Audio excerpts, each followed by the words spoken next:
versus the Los Angeles Raiders. And here in Los Angeles, the weather is absolutely perfect, entirely different than the rest of the United States. 56 degrees, a bit of a breeze. It is partly cloudy. Right now in the AFC West, Kansas City is losing to Houston, so the Raiders could well, with a win here, move out in front. Now the Central Division, Pittsburgh has won. It looks as if Houston is going to win, so Cincinnati is going to have to win to stay even. And we are set to go. And Boomer Esiason is going to start for Cincinnati. The Raiders won the toss. They'll be receiving. That means that Lee Johnson will be kicking off for Cincinnati. Jamie Holland and Ron Brown are the deep backs on the return.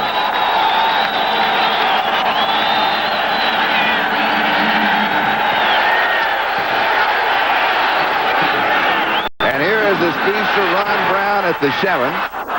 And he goes down at the 10-yard line. We'll take a look at the offensive set for the Raiders. Their offensive line, possibly the best single part of their team. They continue to control the line of scrimmage. Backs and receivers. Marcus Allen, Bo Jackson, they'll continue to alternate at running back. Steve Smith will be doing the blocking. The Raiders will go to 3 wide receivers. Smith will come out, and Tim Brown will come in.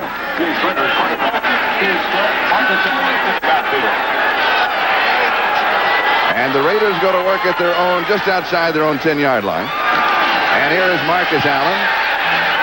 And he will go out to the 14.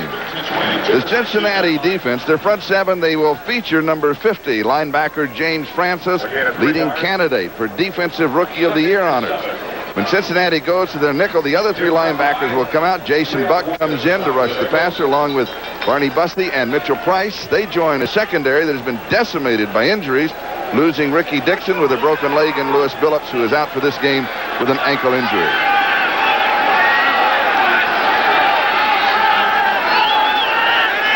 Second down and 7, and Schrader to throw.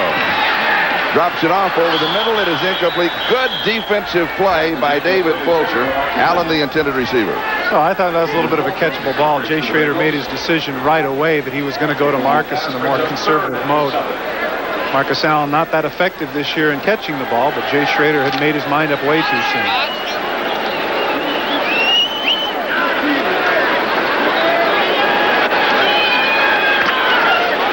Third down. Tim Brown comes in, 3 wide receivers.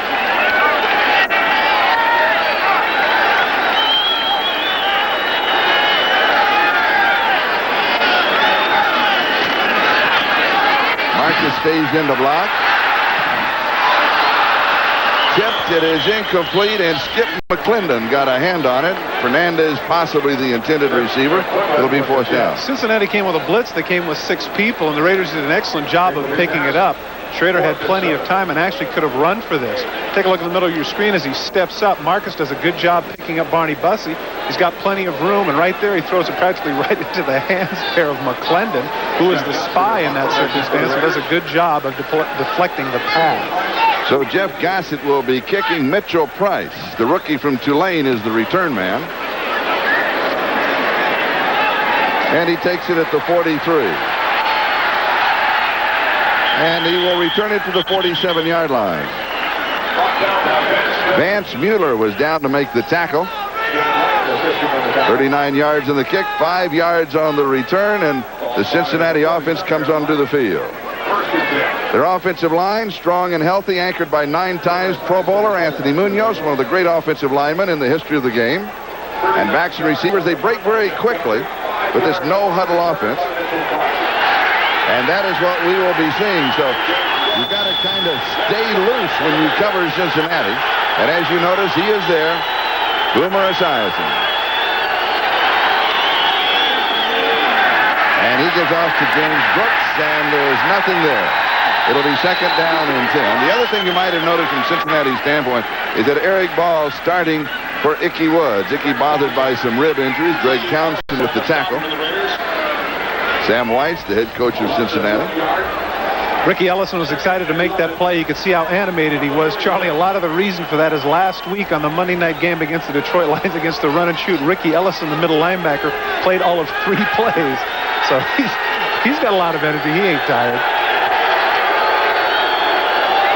Second down. And here is Brooks. Back to the line of scrimmage.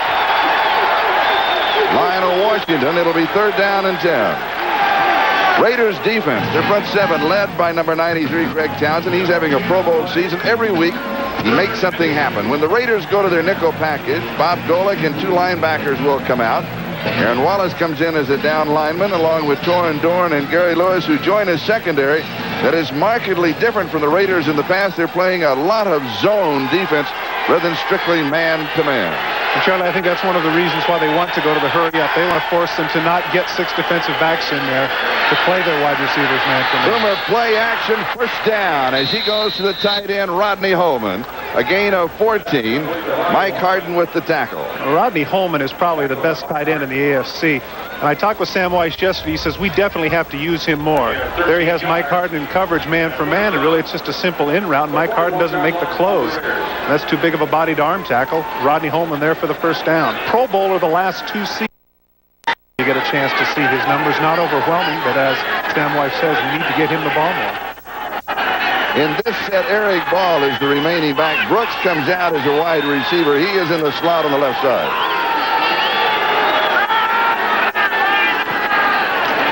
And ball carry. He's going to get a yard from the 41 to the 40-yard line of the Raiders. It'll be 2nd down and 9 as Bob Golick was there to meet him. One of the things that Cincinnati is experimenting with is they go to the different fronts. You'll notice that when they stretched Rodney Holman out into a wide receiver situation, they had him man for man on a linebacker. And I think that Sam Weiss, if he is paying attention, is going to take advantage of that maybe later on, because a linebacker man for man, Rodney Holman, is definitely a mismatch in favor of the Bengals.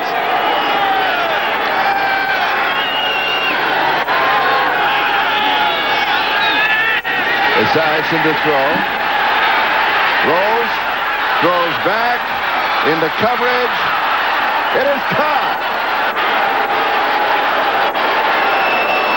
Tim McGee, 41 yards and the touchdown. And for McGee, that is his first touchdown of the year, and they went into double coverage. Charlie, I will bet you right here $100 that he was throwing that ball to Tim Brown. Look at this. This is just a clear out route. He's not part of this at all. He's throwing to Tim Brown coming the other direction. Look at Tim Brown coming into the screen. Eddie Anderson doesn't turn around quick enough. McGee is the only one looking back for the ball. He's got a tremendous advantage. He sees the ball coming. He gets the catch.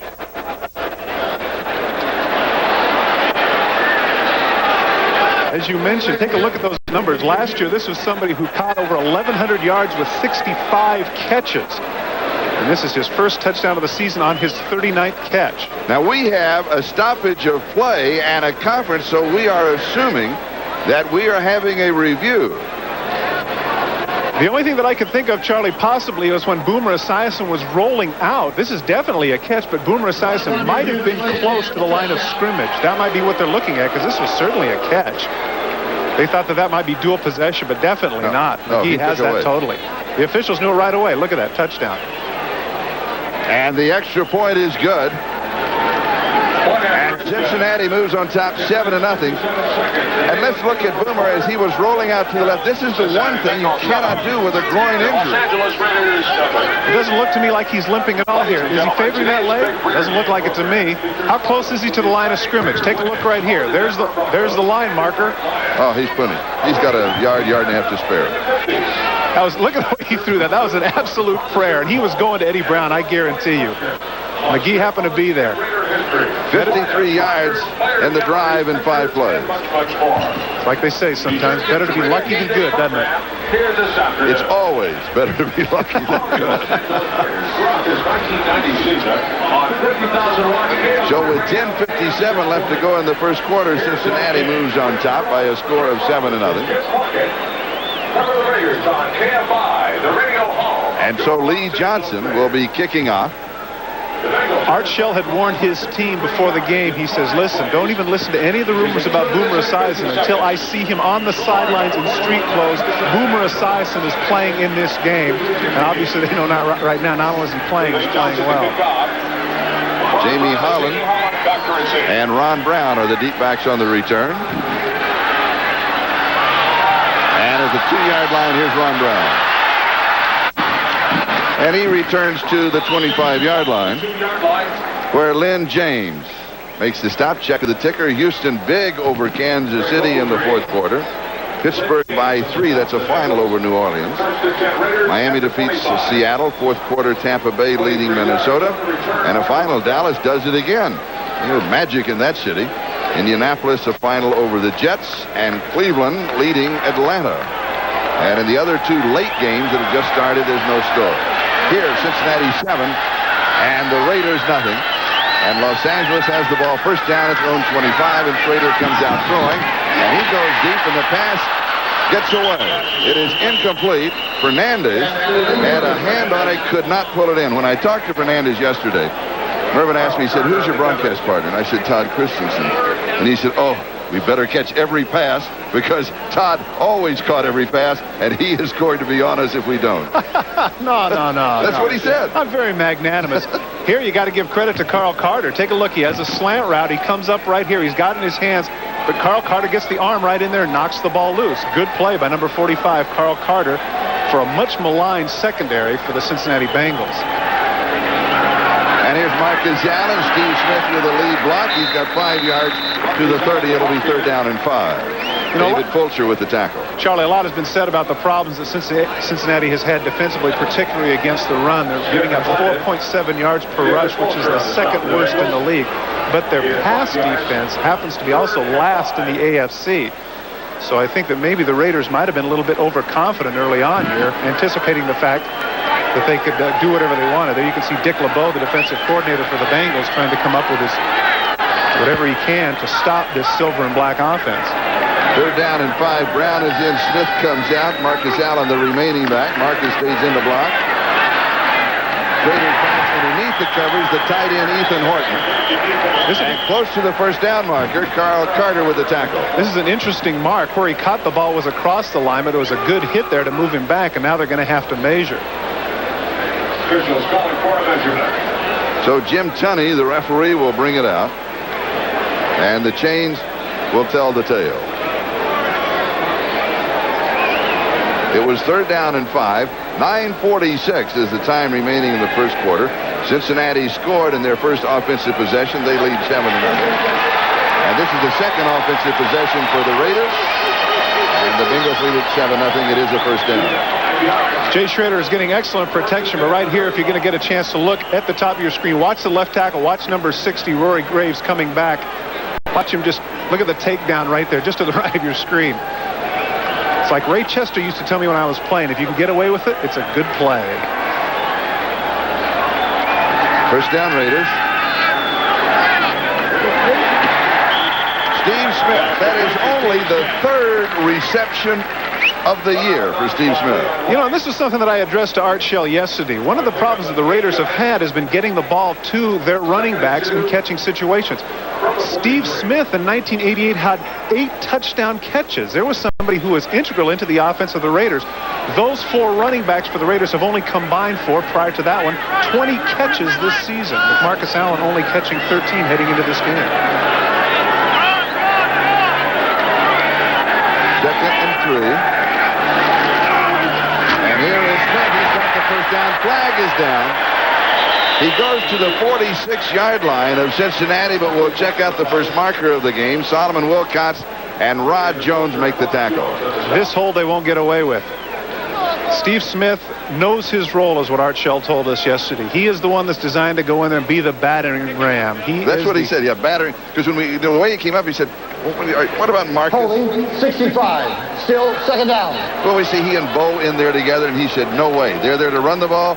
They are not a battering ram. The man who is number 35, Steve Smith. Interestingly, that they would catch the old Bengal. Max Montoya is the one who got caught holding. I'm sure that he said to the official, that's no way. Those are teammates of mine. I'd never do anything illegal. Yeah, right.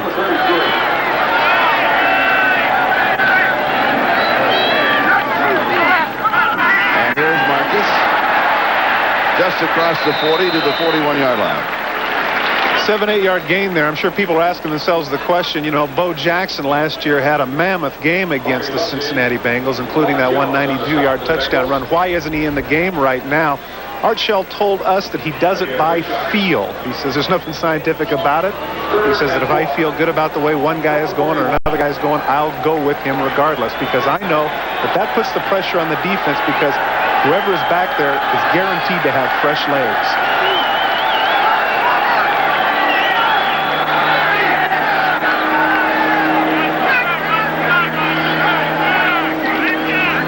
Here's the option to Marcus.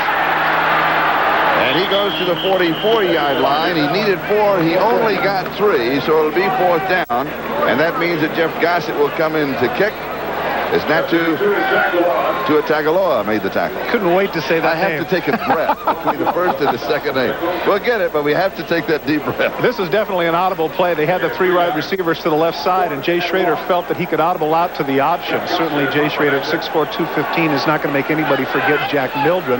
He pitched just a little bit too soon there. He didn't commit the defensive end soon enough. And Marcus is just a little bit short. Here's the kick.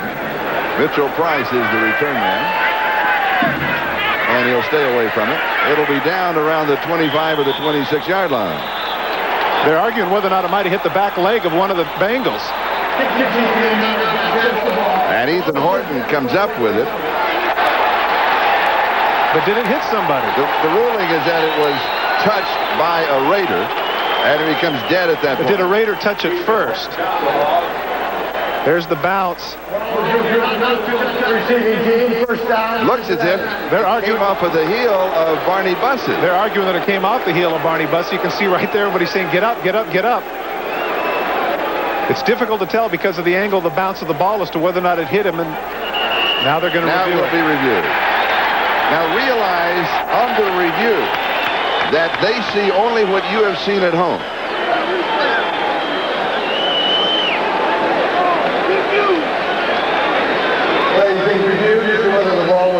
By the receiving team. You're going to get a chance to see right over here amongst this group right here. Does it hit Barney Bussey on the heel? That's the angle that you have to look at right there. Does it hit him on the heel, or does it just take a bounce? Now you can see he turns right around, which would indicate to you, I know that that's an intangible, but the way he turned around would indicate, yes, indeed, it did hit me. Now look at him look to the side. What? Not me. Not me. Upon review, the play stands. First down, Cincinnati. I think Cincinnati might have got away with one there because it was very close to the heel, and the reaction of Barney Bussey would seem to indicate to me that it did hit him. And that's the best replay that we have. And so Cincinnati takes over at their own 26-yard line. They lead 7-0.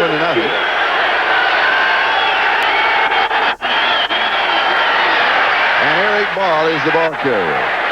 And he's going to have a yard, maybe 2 on the play, and that's going to be just about it. As Jerry Robinson comes in to make the tackle.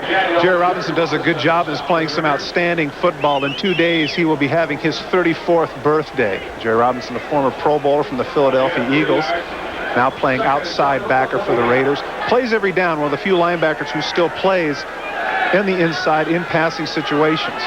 But I should mention here with regards to Jerry Robinson, you notice he's having to come out and man for man when they flex out either James Brooks or Rodney Holman. And I'm surprised that the Bengals have not taken advantage of that. Play action to Harold Green, and the pass is dropped by Jim Riggs. It'll be 3rd down and 7. Standard fake counter tray had him open, had a first down. And Greg Townsend was putting the pressure on.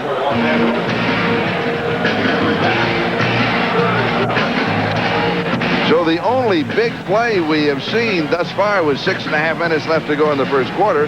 The touchdown pass from Boomer Esiason to Tim McGee and covered 41 yards. And since then, it's just been pick and choose. 3rd and 7.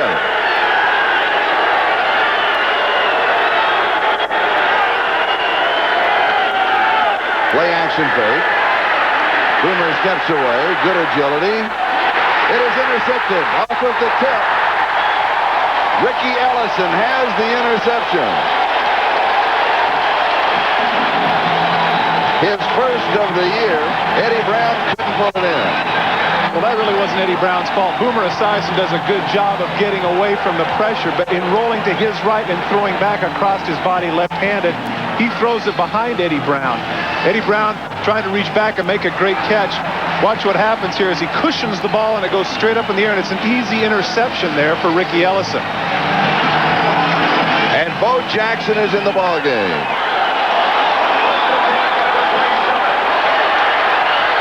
Ricky Ellison doesn't play much on passing downs, Charlie. That's his first interception as a Raider. And here is Bo Jackson. And he is out of bounds at the 24. He's got 3. It'll be second down and 7. Carl Carter knocked him out. Steve Smith laid a good block. I thought Bo was going to cut inside him when he went to the right there. It looked like he had a little more room inside. But what happens when you run the 40 and 4.18 is you trust your speed. And if I'd had that kind of speed, maybe I would have too.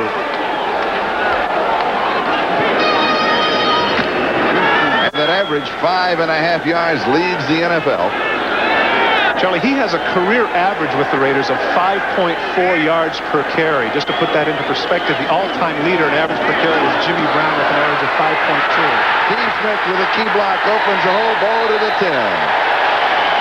14 yards, first down. David Fulcher and Solomon Wilcox with the tackle. Charlie, one of the few people in the National Football League that I genuinely believe fans come to see as opposed to their teams is Bo Jackson. Look at the excitement he generates. He cuts into the secondary with that speed, runs through arm tackles, got away with them there as David Fulcher jerked on his face mask, and the official missed it. It is a first down right at the 10-yard line. And ball goes to the 6-yard line. It'll be second down. Charlie Crumry with the tackle. Charlie, what I meant by that point is that, you know, in the other sports, in baseball and basketball, a lot of times you go to see individuals. You go to see a Michael Jordan dunk, or you go to see a Jose Canseco hit a home run or strike out. A lot of times in football, I think the support of the fans comes for the group, for the team. I root for the home team. I'm a Charger fan. I'm a Raider fan. I'm a Bengal fan. Bo Jackson, with his great ability in both sports, has actually superseded that. I genuinely believe that he is one of the few, if the only man in the National Football League that people genuinely pay to see. And here he is again. This time he is stopped just inside the 5-yard line, where it will be third down. Well, that was Steve Smith. Well, that was Steve Smith, number 35. Well, that's what happens. I was expecting Bo. Bo distraction, doesn't he? Has to be Bo. Of course it's Bo. Talking so much about Bo, we forget some of He changed his jersey. Clever of him. And you know what's tough on Steve Smith? We mentioned earlier his role as as somewhat of a spear carrier, the guy that punches it in. He is a very good runner and he is a very good pass receiver, but he never gets the chance because of the greatness of both Allen and Jackson. And now Marcus Allen is back in. Tim Brown is in motion. Schrader to throw. Far side pass is complete to Brown. Touchdown.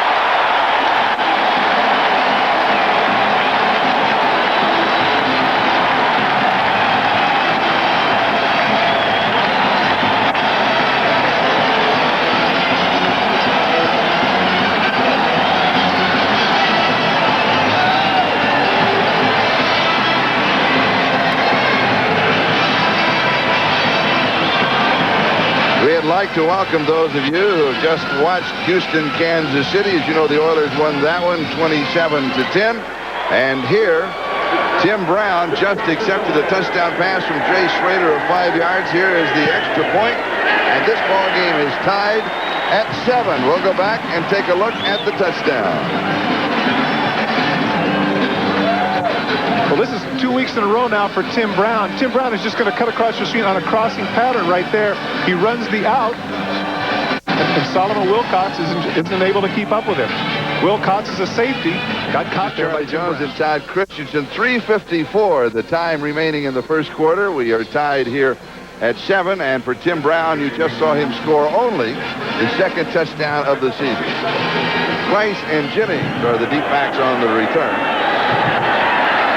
Stanford Jennings outside the 20, get it to 23, comes clear to the 25 and brought down at the 26-yard line by Dan Lamb. We've got a timeout, and we are tied. Cincinnati 7 and the Raiders 7. Here in Los Angeles, we are tied at 7-7. I'm Charlie Jones along with Todd Christensen. Boomer Esiason playing, and he's moving around pretty well. Are you surprised? Yeah, I really am. He didn't look very good yesterday at all. I thought he was going to be in a lot of pain, but it's amazing what adrenaline will do for you, and the fact that your two divisional rivals just won. That's enough impetus for him to play. So there is a lot of impetus on both sides, and we will look at the standings in the Central Division and in the West to give you an idea of just exactly what's happening today. Well, I think that is something they have to consider. I think that maybe they felt like the last two games of the season were more important. Those are games they had to have, and maybe they could let this one slide. I don't think so anymore because of the fact that I think that they didn't expect Houston to beat Kansas City, and I'm not sure they expected Pittsburgh to win in New Orleans. And here is the Central Division. This is updated with Houston and Pittsburgh both winning, so Cincinnati right now have a record of 7-6. And Cleveland, they won their ball game, so congratulations to the Cleveland Browns. Their record now is 3-11. Esiason over the middle, and all alone is Rodney Holman.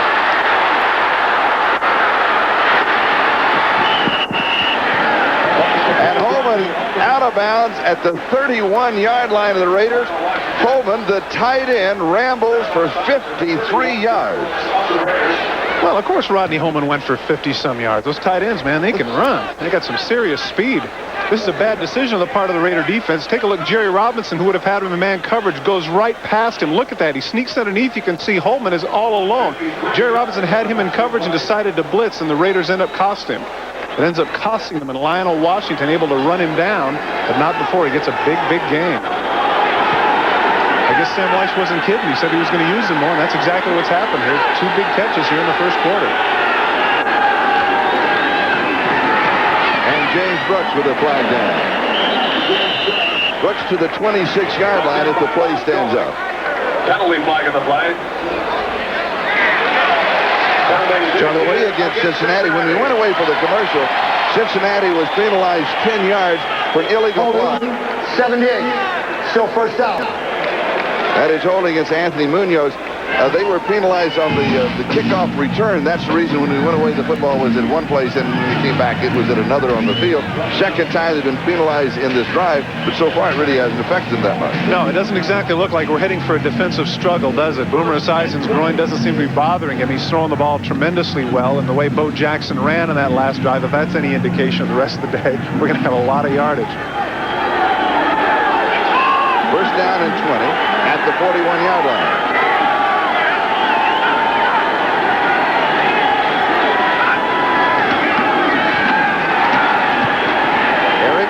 Another flag is down. Ricky Ellison and Scott Davis on the tackle. Davis, number 70 for the Raiders. We're talking with Art Shell. He said he's always used size, but now he is using technique. And he's doing an excellent job of it. Not only does he have 8 sacks, which is quite high, he has a tremendous haircut. I love that coiffure. Interestingly enough, Charlie, a lot of people didn't realize this. When he got drafted by the Raiders, he happened to be in jail at the time. He'd had some scuffle, and they said this guy was made to play for the silver and black. 85 offense. Penalty is accepted. It'll still be first down. Holding on Tim McGee. But all seriousness aside, he really has been playing quite well this year, as witnessed by those 8 sacks and 50-plus tackles. Anthony Munoz has been shaken up on the play and is being administered to at the 42-yard line. Cleveland Browns 13, Atlanta Falcons 10. And we've got an injury timeout. We'll be back in just a moment. Anthony Munoz on the far sideline with 2:34 to go in the first quarter. And it's first down and 30 for Cincinnati. Back at their own 49-yard line. Paul Chichon has replaced Munoz in that offensive line. Esiason, this is a screen. Smelled out originally by Scott Davis, who was floating in the neighborhood. Jennings on the receiving end, and Lionel Washington with the tackle, and a loss of 4, maybe 5 more yards. Excellent defensive play by the Raiders. Interestingly enough, the replacement of Jeton for Munoz, I really think gave that away. What the offensive tackle has to do is he has to give the defensive end the illusion that he has beaten him. What Jeton did there is he just backed up and almost gave an open door to Davis, and Davis wasn't stupid. He waited behind and, as you say, screwed up the play and let Washington come up to make the play and eliminate with a 5-yard loss. Now here's a Boomer. Boomer's a wide receiver. Are you kidding me? Receiver, a direct snap to James. And he goes to the 44-yard line of the Raiders. That's Lynn James, the rookie from Arizona State, taken in the 5th round of the draft. And when Sam Weiss told us yesterday, we have a wrinkle or two. A wrinkle or two. And that is wrinkle 1. I'm sure there's wrinkle 2 still waiting on it. Now, when he gets a finger like it, swings around, same personnel. No changes in personnel. Well, everybody had to assume that they were going to go somewhere out here to the right. Look at Scott Davis. He's uncertain. Where are they going? They thought James might throw, and all of a sudden he uses that great speed and cuts up for a big gainer. Man, they're anything but dull, this Cincinnati bunch. That's great. At the Los Angeles 44-yard line. Oh, sure. Now he needs a timeout. Now he takes the timeout. He's confused. He's behind the center. He doesn't know what to do there. I'm not supposed to be here. I'm a wide receiver. 45 seconds, time remaining, first quarter. We are tied at 7 in the Coliseum. We'll be back in a moment. For you young people out there, this is how not to get out in your two-point stance as a wide receiver. But look at Toradorn. He turns and starts to run. He thinks that Boomer's going to beat him deep. Doggone it, Charlie. I would think of the guy wearing number 46 would know better than that, but they're not going to throw to number 7 out there.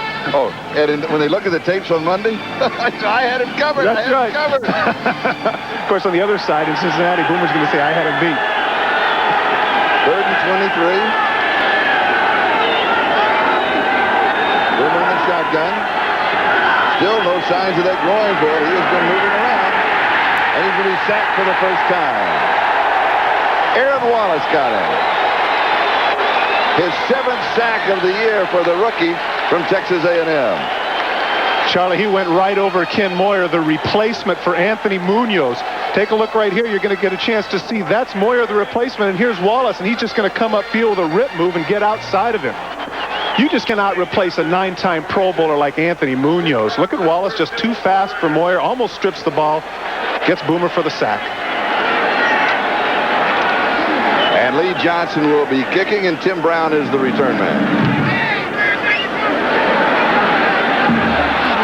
15 to the 20. Couple of nice moves at the 25. Returns to around the 27 or the 28-yard line. 36 yards on the kick, 14 yards on the return. Let's check out the 10-minute ticker. It's a final. Houston over Kansas City. That's a big one by 17. Pittsburgh by 3 over New Orleans, and Miami defeats Seattle. These are all the early games. Tampa Bay wins, downing Minnesota. Dallas big over Phoenix, and Phoenix really been playing well recently. The Colts over the Jets, and Cleveland with a victory. In the late games, Philadelphia leading Green Bay by 7. No score, San Diego and Denver. And here we are tied at 7-7 with only 12 seconds left to go in the first quarter. Charlie, a quick note on that Houston game. Warren Moon threw for over 500 yards. The fake to Bo Jackson and the reverse to Fernandez. And all that will really do is run out the clock here in the first quarter. That is the end of the first period. And the score is Cincinnati 7 and the Raiders 7. Got sounds ending the first quarter of play. My amigo Juan just came out from Mexico, so I'm introducing him to my American friend Larry and our favorite beer, Miller Lite. Por favor. Juan, mi Miller Lite de gusto porque it tastes muy bueno. Larry. Ladies, mimosa calorios and no gusto filiopo. El comprende? No, not really. For mucho great taste, there's only one light beer, Miller Lite. Does your friend speak any English? This is Charlie Jones along with Todd Christensen. Sun-drenched Coliseum in Los Angeles. Absolutely a gorgeous day. The statistics in the first quarter. Well, the significant statistic there is the Bengals passing. And, of course, half of that is on that big play to Tim McGee. 40 yards rushing for the Raiders bodes well because they want to get Bo going and Marcus as well. The turnover by the Bengals turned out to be consequential because that's the one they were able to punch in for the touchdown, the interception by Ricky Ellison.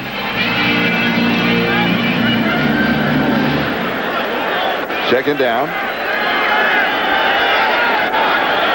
Bo Jackson is the remaining back.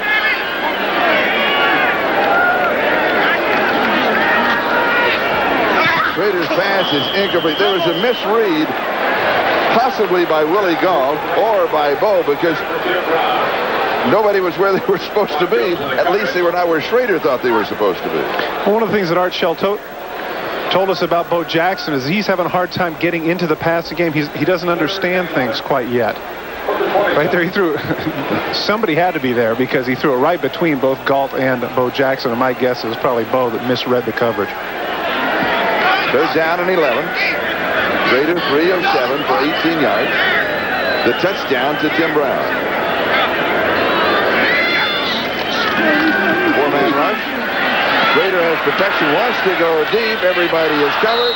He goes short to the right side, trying just to pick up the first down. It is incomplete. Hats have to go off to that secondary of the Cincinnati Bengals, Charlie. You're absolutely right. Jay Schrader had plenty of time to get it in there. The coverage was just too good. So it is fourth down, and Jeff Gossett will be kicking. This is Mitchell Price, the return man. The rookie from Tulane, taken in the 9th round of the draft. Curious play calling there, too, I might add. You know, especially the way Bo was running there at the end of that last drive. You'd have thought that they'd have kept going with that, but instead they went with the reverse and 2 passes. And Cincinnati has had a problem stopping the run. And Sam Weiss told us he figured that the Raiders were going to try and run it down their throats. So you're right, strange. Kick is not that good. Takes a bingo bounce back to the Raider 49-yard line. A kick of only 22 yards. And so Cincinnati with excellent field position when we come back. Good news for Cincinnati fans. Anthony Munoz is back in the ballgame. Schrader bundled up on the sideline for the Raiders. There is Munoz.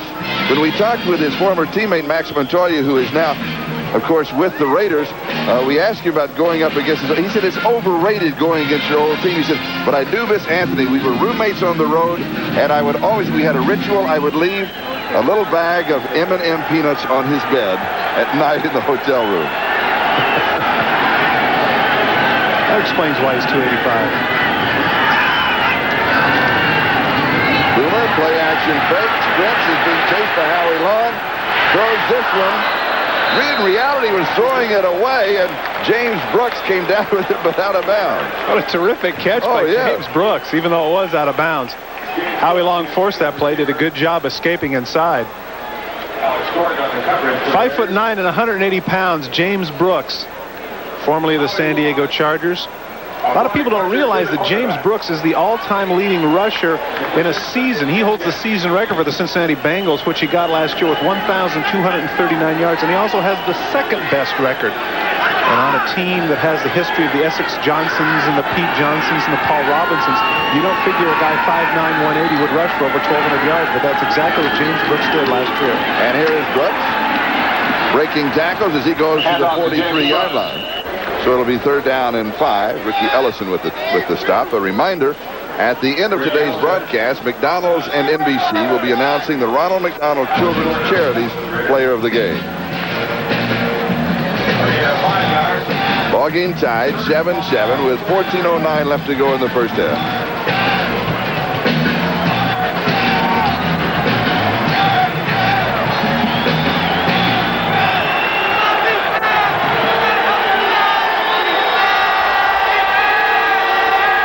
Esiason changing the play with hand signals.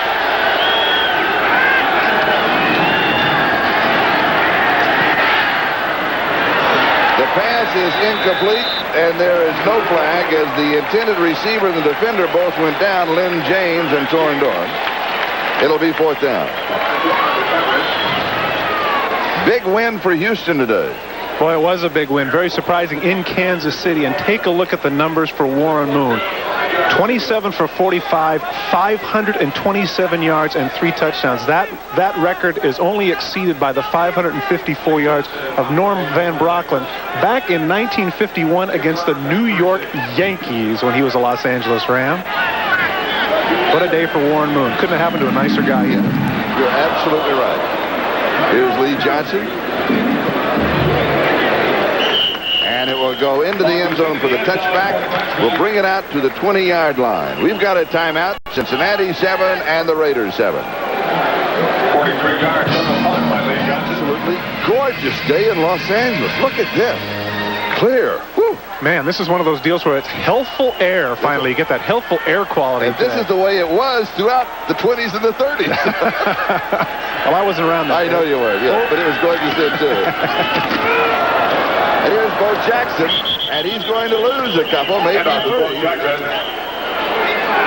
James Francis, the rookie from Baylor, having an excellent year. Well, he really is. James Francis leads the team in both tackles and sacks. James Francis with 67 tackles and 8 sacks, and really the only rookie who's having a comparable season in the entire National Football League as a defenseman would be Mark Carrier, the free safety for the Chicago Bears, who's having an excellent season. But Francis has really helped that Cincinnati defense, which quite frankly has been beleaguered this season. No change in the other 2 games that are going on now. No change here. We're still tied at 7. Second down 13. 12.5 minutes. Time remaining in the first half.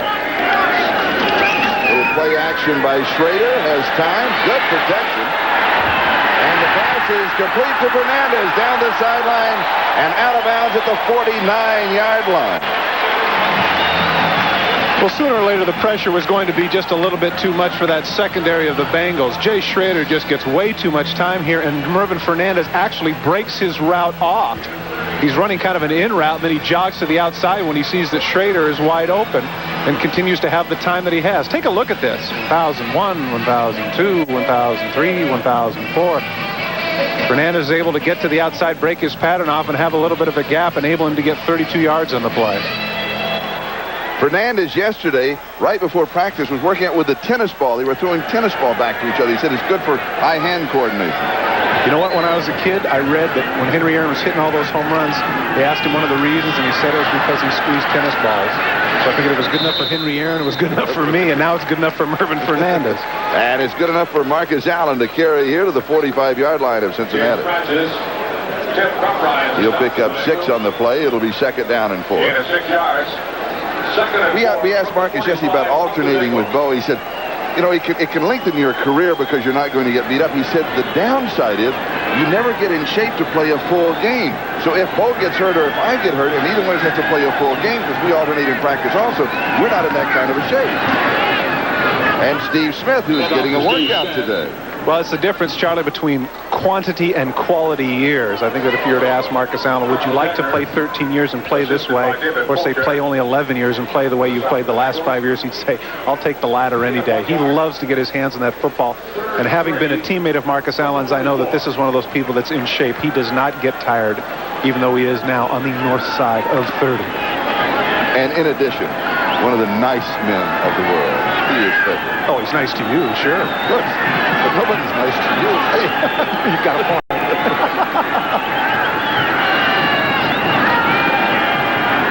Schrader, third down and 3. Fires over the middle. It's Tim Brown. And Brown is going to score his second touchdown of the game from 44 yards away.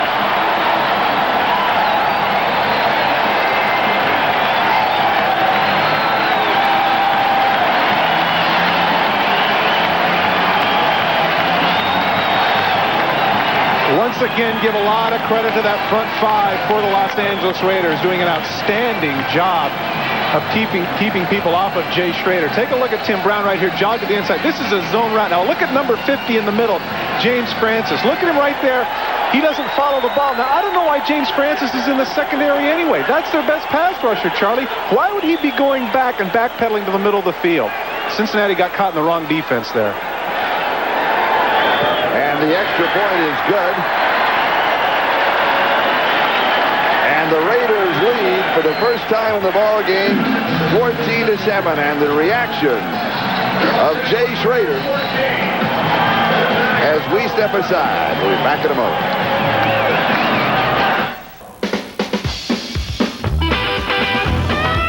Bo knows baseball.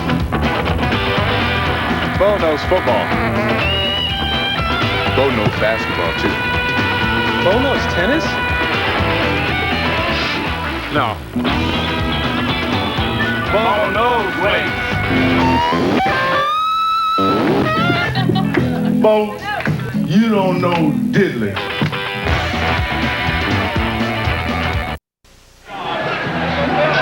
10:32 time remaining. Tim Brown, number 81, had scored only one touchdown this season prior to today's game. He has 2 in this game. 2 receptions, 2 touchdowns. And here is Stanford Jennings of the Bengals on the return. Slips as he makes his cut at the 19. Was touchdown there just shy of the 20-yard line by Dan Lamb. Charlie, Tim Brown, as you mentioned, only 1 coming into this game, and that 1 was the one-handed catch he had last Monday night against the Detroit Lions. So Tim Brown's 3 touchdowns have all come in the course of about 6 days. I'm happy for him, too. You know, he had the reconstructive knee surgery. Very first game, missed the entire '89 season. A lot of people have debated and argued over the fact that he's not the same, his knee's bugging him, but you couldn't tell over these last 2 weeks. You've got to be excited for somebody, the former Heisman Trophy winner at Notre Dame. And here is Brooks, and he's going to lose a yard. Greg Townsend was there along with Mike Harden. Well, Greg Townsend is going to get the tackle here, but Mike Harden is the one that created the problem. Coming up from his strong safety position, you'll see to the right of your screen, Mike Harden will come up and collide with the guard and alter the path of James Brooks. Right here, you'll see he has to jump right there. Townsend picks up the garbage. Eric Ball wasn't able to get out in front and knock Townsend off the ball, as not too many do anyway. Greg Townsend, as I mentioned time after time, Charlie, is absolutely the best player that has never played in a Pro Bowl, but I have a hunch that this year that's finally going to change. And it should change. He is really having a great season. Boomer goes, far side pass is complete. It's going to be good for a yard, maybe a yard and a half. And that's going to be the extent of it, as Eddie Anderson and Lionel Washington were right there.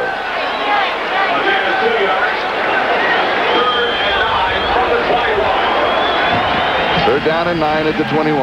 Thomas Benson in on the tackle as well. Interestingly enough, both inside linebackers for the Los Angeles Raiders. Ricky Ellison and Thomas Benson are courtesy of Plan B.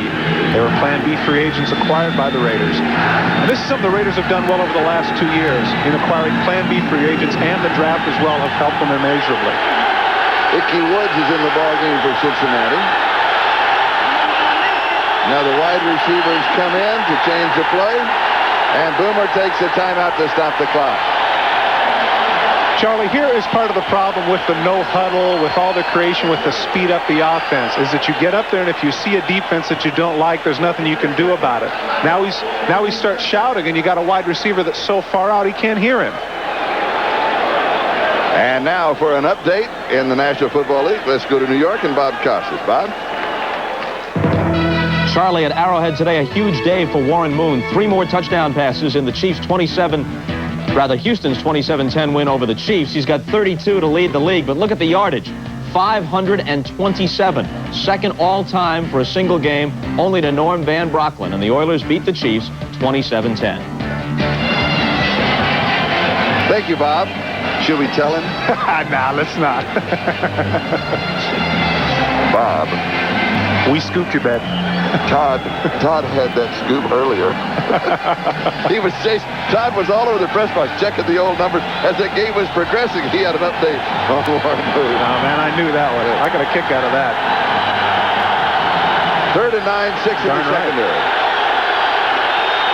Here's a direct snap. And James Brooks is stopped right at the line of scrimmage by Bob Golick. Golick and Townsend didn't get fooled by that at all. Bob Golick is actually having a pretty good season. 4 sacks for a nose guard, and he also leads the team in tackles with 72. And also is a brand new father. Their first child, Jimmy Catherine, born this past week. He said, you know, I was Santa Claus at a children's hospital this week, and all of a sudden I looked at all the kids in the hospital with a different perspective now that I have a little baby daughter. I'll bet. And I can almost guarantee you that she will never, ever play any nose tackle. Football. And Cincinnati has the ball. I believe it was Mitchell Price. Yes, number 32, Mitchell Price, who recovers the fumble. Well, there's Tim Brown. He's frustrated. Right after we've been talking about how great he's been playing, he comes up and makes the right decision. You don't want to let this ball bounce and give up field position, but right there, he's running before he has it, goes right through his arms, and that's a terrific recovery right there by Price, one-handing it right there, getting it away from the Raiders. Good play by Mitchell Price, a rookie from Tulane. So the ball is on the Raider 43-yard line, first down.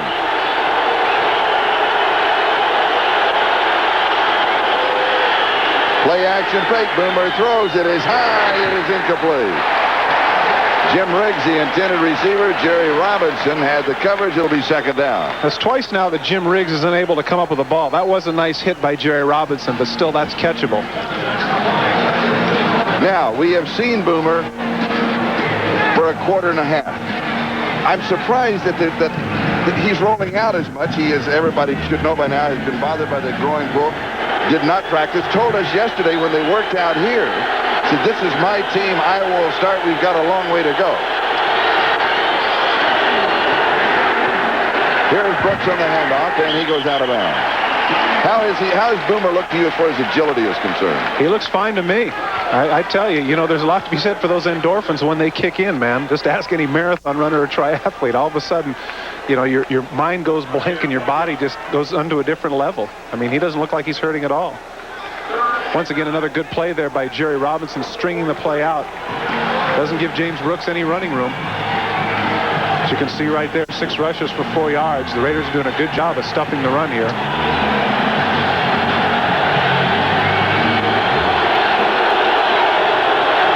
Third and 9.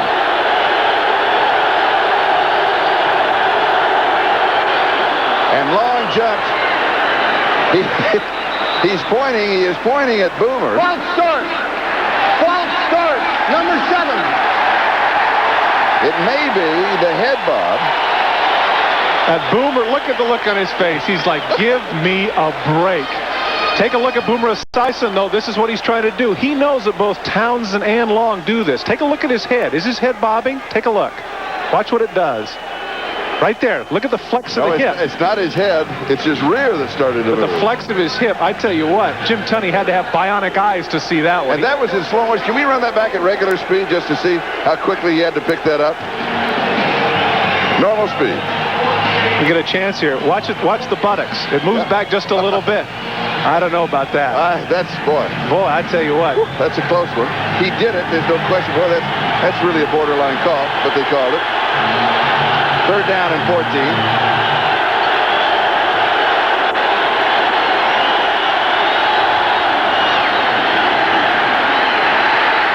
Boomer has room for the first down. He's got it, and he goes out of. Now he's limping. Now you can see. Now you can see it bother him for the first time visually as he picks up the first down. Well, and that's strange, too, because, the groin injury, the problem there on that 21-yard gain is inevitably it's your cutting that you can't do. Greg Townsend cuts inside on a loop, and they push Howie inside. That eliminates contain, and Boomer Esiason has a lot of room. Right there, you can't see it. Now, let's see when he makes the cut here. Cuts to the outside. Let's see when he starts to limp. Right there when he starts to slow down, put on the brakes. Putting on the brakes is obviously causing him a little bit of pain, not running straight ahead. And Boomer has come out, and Eric Wilhelm has replaced him here in this series. Oh, look at that. Boy, oh boy. Play action fake. And then a keeper on a quarterback draw to the 24-yard line. Well, Eric Wilhelm, the second-year quarterback out of Oregon State, he wanted to make the most of his one play. Doggone it. He says, I'm coming in there and I'm running that sucker. Boomer, I think he was just trying to get his win. What do you think? I think you're right. Interesting, he had to jog all the way to the other side of the field, then he had to jog back to the middle of the field just to get back in the ballgame. And he can't complain about the smog today either. Oh, no. It's a gorgeous day. Must be the altitude. What are we, 200 feet above sea level? The tight end in motion, and here's the give to Vaughn. Maybe 4 yards. That's going to be about it. It'll be third down as Howie Long makes the tackle. Time remaining first half. 5:50 and counting. Raiders on top by 7, 14-7. Third and 2. Where's Icky? Number 19. Icky was in just for one series that we picked him up. Sam signaling with 3 fingers up. 3 fingers usually indicates the 3 wideouts. That's what they have in. Actually, they have 4 wideouts here. This is what they call, I believe, their Tiger Series. Oh, like I want to get into that argument, right? What do I know about terminology? Barber in motion to give off inside to Brooks.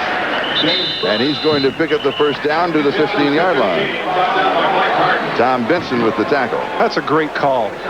Inevitably, when you bring your four wide receivers out, the softest part of the defense becomes the middle because you have to spread your safeties deep and you bring four corners out away. And that only leaves 5 people in the box, as Warren Moon explained to us one day.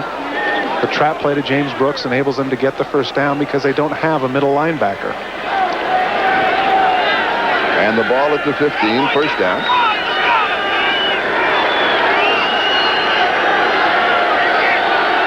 Cincinnati will take a lot of time. They are using the clock right now. They use it from the kickoff of the ballgame. They want to take plays away from the Raiders. Play action fake. Boomer has pressure, steps away, and he throws into the end zone, and it is intercepted. Intercepted in the end zone by Terry McDaniel. And that reaction says it all. He is really angry with himself. He had a little pressure. He was flushed out, but he threw that right in a sea of people. He got away with it once earlier when he had the touchdown to McGee, but this time he pays the price for an ill-advised pass. Good job here by Scott Davis flushing him out, and you can see Bob Golick trying to get him, but right there, where's he throwing him? Eddie Anderson looks like he's going to get it, and a nice play there by Terry McDaniel. He gets his feet down for the touchback. They are close, but apparently they do stay in the end zone. We've got a timeout back. Terry McDaniel with his 3rd interception of the season, and the Raiders, with the touchback, have a first down at the 20-yard line. That, by the way, today, Boomer suffered 2 interceptions by the Raiders. Ricky Ellison got the first one on a tip ball. First time that he has ever been intercepted by the Raiders. 3 previous ball games, he had no interception. Charlie, interestingly enough, that gives him 20 for the season. That is the most that he has ever had in the National Football League. That's going to be something I wish he wishes he could forget now. Marcus Allen a couple of yards over the right side.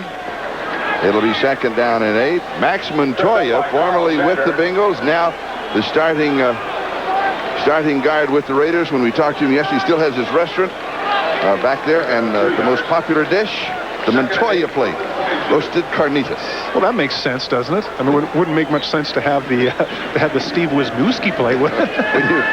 When you come to Cincinnati, eat at Montoya's and bring pesos.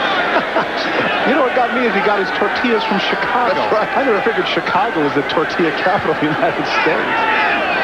Marcus and Bo are in the backfield at the same time, and they are split.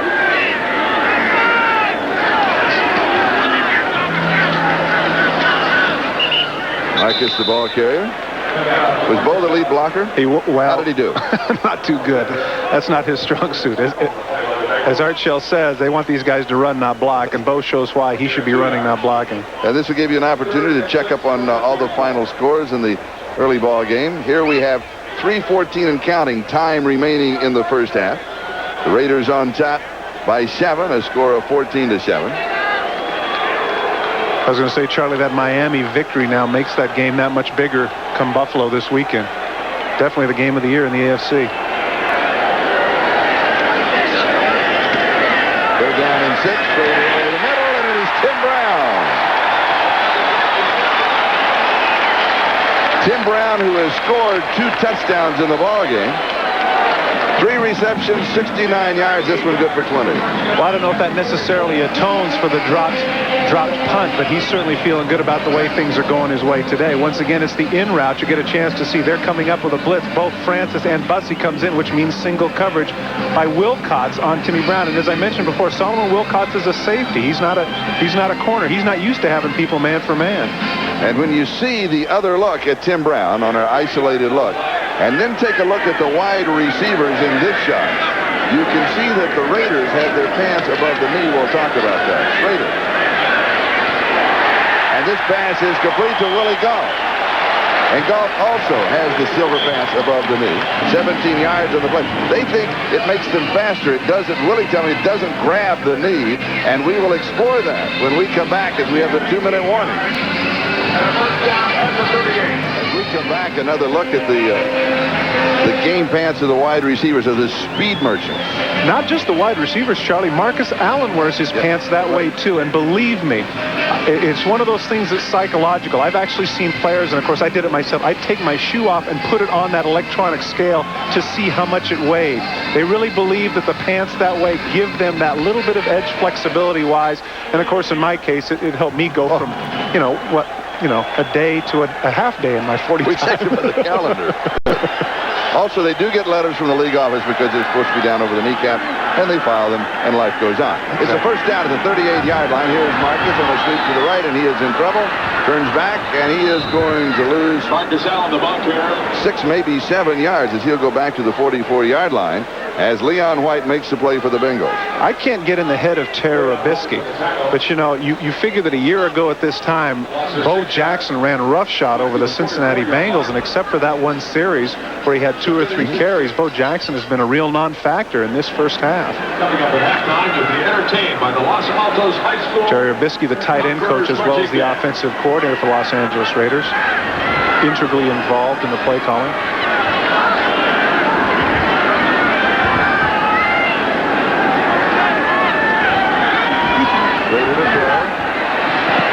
Pass is complete. A flag is down. Ethan Horton, the tight end, has it. He goes to the 20-yard line. This is going to be interesting. Either they're going to call defensive holding or they're going to call Ethan Horton for pushing off on Leon White. The call is against Cincinnati. The play went for 24 yards. As if I haven't driven you crazy by now mentioning that I played this position. Holding. Defense, number 51. Penalty is declined. It'll be first down. Inevitably in the middle of the field, you're going to have this kind of collision between the tight end and whoever is covering him. In this case, Leon White, man for man. He grabs him at the line of scrimmage. You can see right there, there's a little bit of a hold, and he just runs a quick route right there. There's no way that he should be able to stay with him man for man. A great coverage for a tight end there. Man for man with the outside backer. The tight end should win that one almost every time. First down at the 20 is Marcus Allen, shut off on the right side, and he's going to lose a yard. I've got to thought what you said about Bo. Remember when we talked with Art Shell yesterday, and he said in the Denver game, because we only had 3 series in the first half, Bo did not get in the ball game till the waning seconds of the first half, and he was really upset at halftime. He said, I'm ready to run over somebody, so maybe he is not letting him play that much, so when he comes out the second half, he may be ready to run over somebody. Just a thought. We'll be back in a moment. Los Angeles area children will now enjoy. Bo Jackson so far has rushed for 18 yards in 4 carries, and an injury report for Cincinnati. Anthony Munoz will not return, is the report that we have just received. Well, that's really going to hurt them. As we mentioned, the 9-time Pro Bowler, and by many consensus, many think this man might be the greatest offensive lineman to ever play the game. That's going to be a traumatic loss for the Bengals. Second down. Schrader to Marcus as he hangs it up. It is incomplete. And a nice Francis with the coverage, but what was wrong with the pass? There was something wrong with the picture. He just had to wait too long on it. Well, he had a little bit of a rush, but he throws off his back foot. Take a look here. You'll see from the outside, you'll see the rush coming here. You can see Leon White cuts in there, and he pressures him right here, as well as Grant, to throw from his back foot and float the ball a little bit. If he'd been able to drill it, he could have had Marcus in the end zone because Marcus had him beat by 2 steps. But give Francis credit. He came back and made the play. Third down.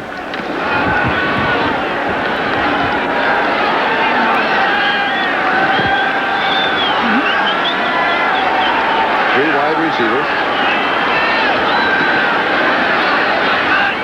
Schrader goes underneath the coverage and short of Horton. And it'll be 4th down. Once again off the back foot. You know, it was almost as if there was phantom rushers there. He felt some pressure that really wasn't there. He had plenty of time to get Ethan Horton the ball, but he just he needed to step up there and deliver, and instead he throws off his back foot, something that Joe Namath made popular, but very few people can do it because they don't have that kind of arm strength. Jeff Jager with a field goal attempt. He'll be kicking from the 29, an attempt of 39 yards. Well within his range of 50 yards.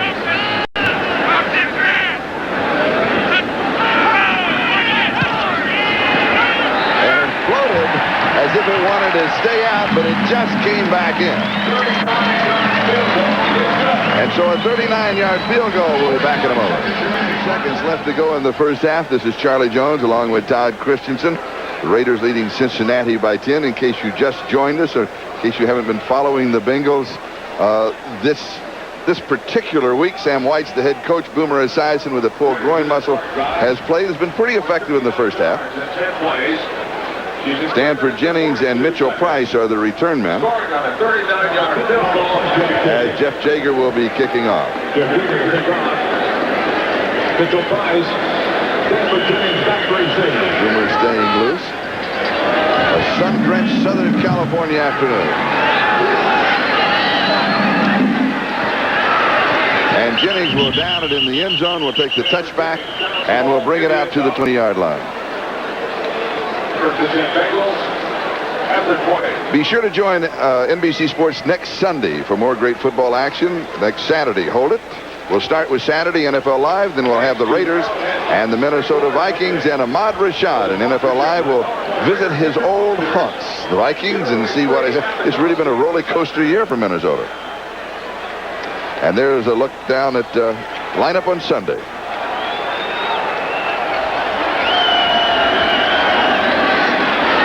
And Brooks working his way for 4 yards to the 24. It'll be second down and 6 as Jerry Robinson there to bring James down. Second and 6 from the 24.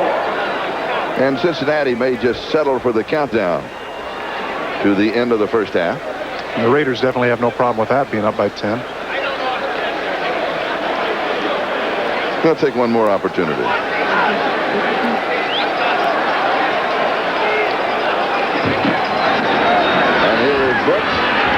Finds a little bit of running room. He'll go out to the 30-yard line, which could well pick up the first down. But as he does, time will run out. Robinson again with the tackle. And it is halftime here in the Coliseum in Los Angeles with the score, the Raiders 17 and Cincinnati 7.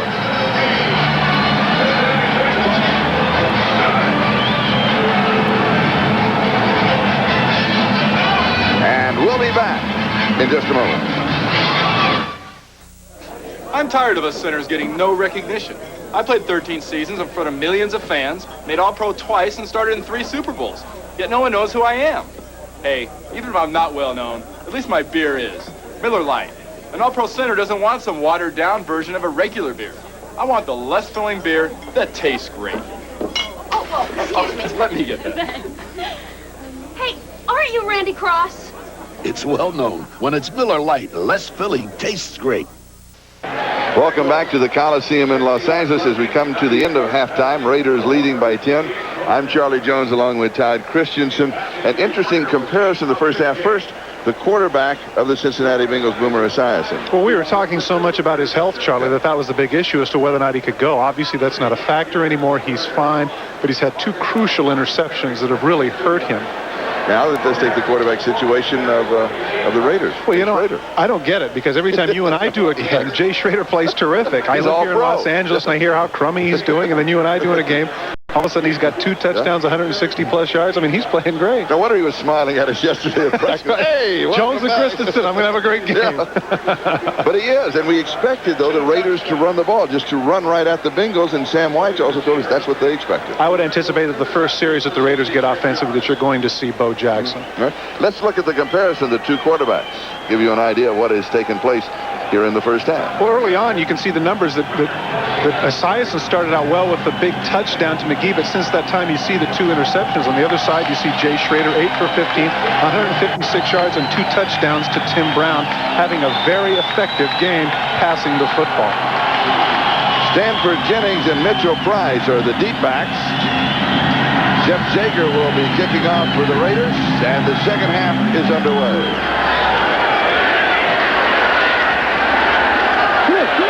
Jennings on the return, and he is out across the 40-yard line to the 42-yard line. So Cincinnati will start with excellent field position following that 32-yard kickoff return. You know, Charlie, Stanford Jennings does not play that much for the Cincinnati Bengals, but I think he has definitely prolonged his career with that 90-yard touchdown return he had in Super Bowl 23 against the San Francisco 49ers. And believe me, there's nothing like starting out on the 42-yard line as opposed to the 22 or the 12.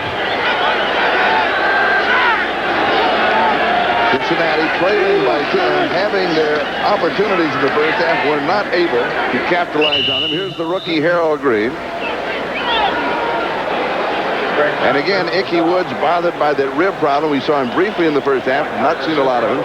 Greg Townsend with the tackle. Here's a look at Ickey. That explains why yesterday he was off by himself. I think he's a little disgruntled by the fact that he knew his playing time was going to be limited. And believe me, rib injuries are not pleasant. Coughing, breathing, everything is. Second and short.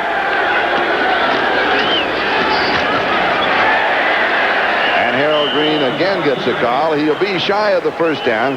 It's going to be third down and just about one. Well, Sam Weiss told us that Harold Green would be limited in his playing time, but you know, he's been fairly effective in his running. He's a good hard runner, terrific speed, but again, this might be the most difficult offense in the National Football League to learn because of the complexity of it, and because of Sam Weiss and the multiple sets and formations that he puts in and week out. And also the names are constantly changing. Exactly. And here's James Brooks. Sits the tackle at the 50. He's to the 49 and is going to come up short of the first down.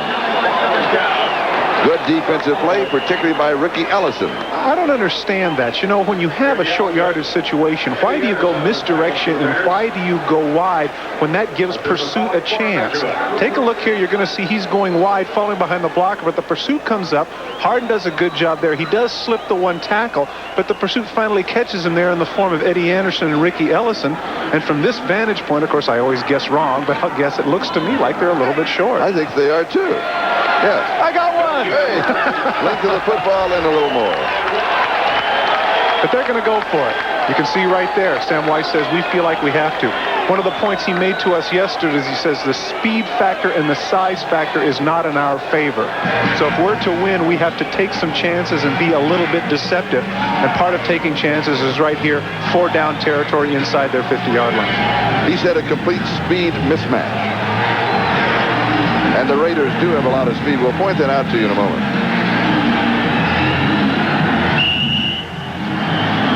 Fourth down and a punt. Now, Charlie, it's going to be interesting to see whether or not Esiason decides to bob his head or whatever to draw some people off sides, because he got caught last time.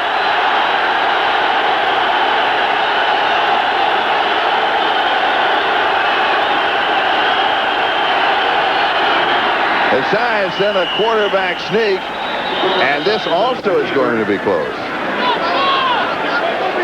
And I was thinking the one thing that the Raiders do not have to worry about would be the quarterback sneak, because again, that puts more and more pressure on the groin pull, and Cincinnati has two very difficult games remaining, particularly next week with Houston. Well, as O.J. Simpson said in NFL Live, they're all important at this point. You can't necessarily gauge and say, okay, well, this one is a little less important. We're going to have the, I mean, you got to go all out. And, this is why they pay these guys these 7-figure salaries. You have to go out there when you're in a little bit of pain, and I know that sounds cliche, but let's face it, the Cincinnati Bengals are very dependent upon the success and prowess of one Boomer Esiason.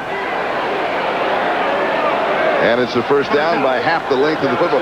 By the way, congratulations to you on a statement that was made yesterday by George Anderson, the trainer of the Raiders. When I was talking to him, he said one thing about Todd, he was a trainer's delight. You always played hurt. You never complained about that. Well, of course, that's part of the old axiom, right? No brain, no pain. Interesting. George also said that. Oh, sure. Now you have to mention it. Oh, yeah. Well, why not? First down, Cincinnati. Play action fake. Incomplete. Just off of the fingertips. Eddie Anderson was there in plenty of time to make the play, and he guesses wrong. Tim McGee. I was talking with Eddie Anderson yesterday about the fact that, he wants to elevate himself. He wants to be in that Ronnie Lott, Joey Browner category. Look at that right there. A safety cannot wait. He has to attack the ball. He doesn't get the luxury of sitting there like the receiver waiting for the ball to come to him, because right there, McGee actually cuts in front of him, and if he can hold on, there's no free safety left. He's going to go the distance. And both Eddie Brown and Tim McGee, when we talked, they like the Coliseum. They like this grass. It's going to prolong your career, although I have noticed today there have been a few people slipping. Second and 10. Brooks is in motion. He becomes the lead blocker. As Harry Carr carries, and he goes to the 45. Has 3. It'll be 3rd down and 7 as we check the Hertz 10-minute ticker. And as we check the ticker, we have the pushing and shoving match going on. Eddie Brown and Terry McDaniel are getting into it. Really, Eddie Brown has been kind of silent today. Going into this game, he was the leading receiver for the Cincinnati Bengals, but with only 39 catches. And a lot of this might be the frustration coming out on the part of Eddie Brown that he has been somewhat of a non-factor today, although he does have 9 touchdown receptions. Interesting, Eddie Brown was one of 3 very terrific receivers drafted in 1985. He was drafted ahead of, get this, ahead of Jerry Rice. And I remember Bill Walsh saying that he would have given up his first 3 picks that year to get Eddie Brown.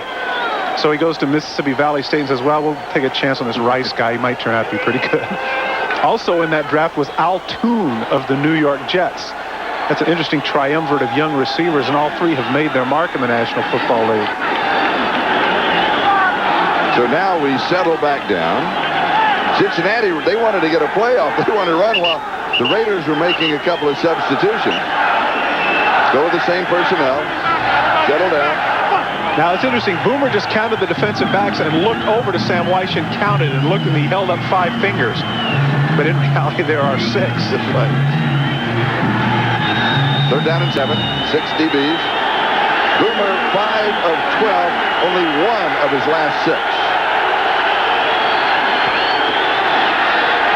Has pressure, steps away, sets, throws, diving reception is going to be incomplete, out of bounds. And it was Tim McGee. Now, we promised you, and we deliver. The Hertz 10-minute ticker. Houston over Kansas City. Pittsburgh wins. Miami down Seattle. Tampa Bay wins. Dallas wins over Phoenix. The Colts over the Jets, and Cleveland over Atlanta. Halftime, Philadelphia by 17. Denver trailing 3-0, now in the 3rd, lead 7-3. Lee Johnson will be kicking to Tim Brown. San Diego's still very much in the playoff race, Charlie. Not that good a kick, gets a good bounce, a good roll. It'll go to the 5, and it's going to be down at the 5-yard line. And so the Raiders will take over following that 40-yard kick and roll. We'll be back in a moment. This is Charlie Jones and Todd Christensen. This is Charlie Jones and Todd Christensen. We are back with 11:09 to go in the 3rd. Raiders on offense for the first time in the 2nd half, and as promised, Bo Jackson is the running back. Interesting, Marcus Allen started out, and Bo went out and kind of grabbed him and said, no, mine. That was interesting. I mean, it's habit for Marcus. He just assumes he's starting, and there it is. In the exact same position where he went the distance last time for 92 yards. This time they come out throwing, and the pass is complete to Willie Galt. Then they'll have to touch him down, which they will. And again, I'm surprised because they have been so effective running. You figure that they're going to, and Cincinnati's had a problem stopping the run, and yet they continue to throw. Well, you know what? I need to make a point here about Willie Galt. Right there with that catch, Willie Galt now has 47 catches for 837 yards, both career highs. And I know that when they gave up a first-round pick for Willie Galt a couple of years ago, the question was asked as to whether or not this guy was really justifying the pick, because he really struggled when he got here. But now he has actually turned into a go-to receiver for the Raiders. And here is Bo Jackson. He reverses, comes back, gets a block. Schrader lays a block, misses his man. Bo Jackson breaks clean at the 30. He's to the 50. He's to the 30. He's to the 20. And he slides. No, they're going to mark it down. Just shy. Just shy. And he was caught. And I think even Bo is surprised. Rod Jones caught him. 88 yards. He is going to be the infamous Rod Jones. He will be the one that's able to tell his kids and his grandkids, I caught Bo Jackson from behind. What a run. Take a look at Jay Schrader right here actually helping out. Jay Schrader throws a little bit of a block right there on Jones. Now watch, Jones is in the trail position the entire way. He's stumbling right there, but now Bo has it. He's at full speed. He comes back to the inside. He's starting to fade now. You can see the Big Bear is getting on his back. He's getting tired. Right there, Jones gets it just before he gets into the end zone. He can't believe it. Look at that looking back right there.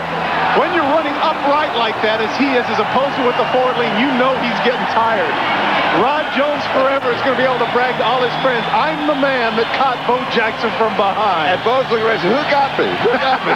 The big bear is on his back. The big bear is on his back. That's a track phrase. You should know that. I know. I love it, though. Nice hurdle right there, taking a page out of Willie Galt's book, a former high hurdler.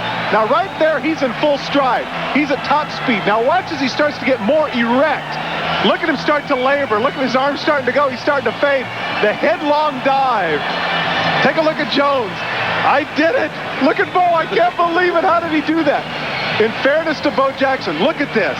Oh, my goodness. It took it all, but he got him. Deja vu. Just about a year ago here, same end of the field. Bo went, what, 92 yards in? And look at that. He can't believe it either. How did I get caught? Look at him smile. Nice average per carry, huh? Should mention that the Raiders are 6-1 when Bo Jackson goes over 100 yards. This is his third straight 100-yard game. Take a look at this. A December to remember indeed. Bo Jackson had been accused going into this season of the fact that he faded near the end of the season, but he's doing anything but that here in the 12th month of the year. And here's Bo for the touchdown, and he's knocked away. Charlie, I noticed that Marcus Allen was in there, and Bo told him to go out. He says, I'm the one that went the yardage. I want the touchdown. It'll be second down and goal to go.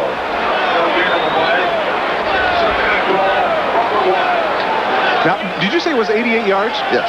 So if he had gone in for the touchdown, it still would not have been a 90-plus run for his third in his career. Oh, okay. So he's going to have to settle for the fact that it's only an 88-yarder. Game's not over. Okay. Good point.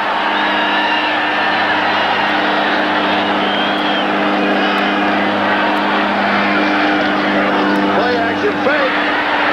Throws it. It is there to Ethan Horton. I think Schrader could have gone. As soon as it faked the ball, everybody went through. Hey, he's a quarterback. There's no way he wants to run in there. He wants to pad his touchdown pass stats. Of course he's going to go to Ethan Horton. Terrific fake. And Jason, take a look at, Horton isn't even touched. Everybody knows that Bo's going to get the ball. There's Jason Buck, who's supposed to have him in coverage, but he's a defensive end. There's no way he's going to cover Ethan Horton. Third touchdown pass for Jay Schrader today. And you know what? In the books, it looks like a 60-yarder. It's a touchdown pass. And for Ethan Horton, his second touchdown of the year. The extra point is there. And the reaction of Jay Schrader as the Raiders go up 24-7. He's going to run over and say, hey, thanks, Bo. You got us here. Now, Richard Wood in Mobile. He is the agent, lawyer, manager, man of all seasons for Bo. And are they on the phone? Are they working another deal already? Right. He says, I want to renegotiate right now. Yeah. He says, no way, babe. You got caught from behind by this youngster right there. That's right. I want to say this right now, and I know you're going to say this is using an excuse. Bo Jackson had to carry the football. The other guy could run and pump his arms freely. I know that that's an excuse, but it's true. Now, with Bo Jackson, that's not supposed to count. Yeah, I know. You're absolutely right. He is superhuman still.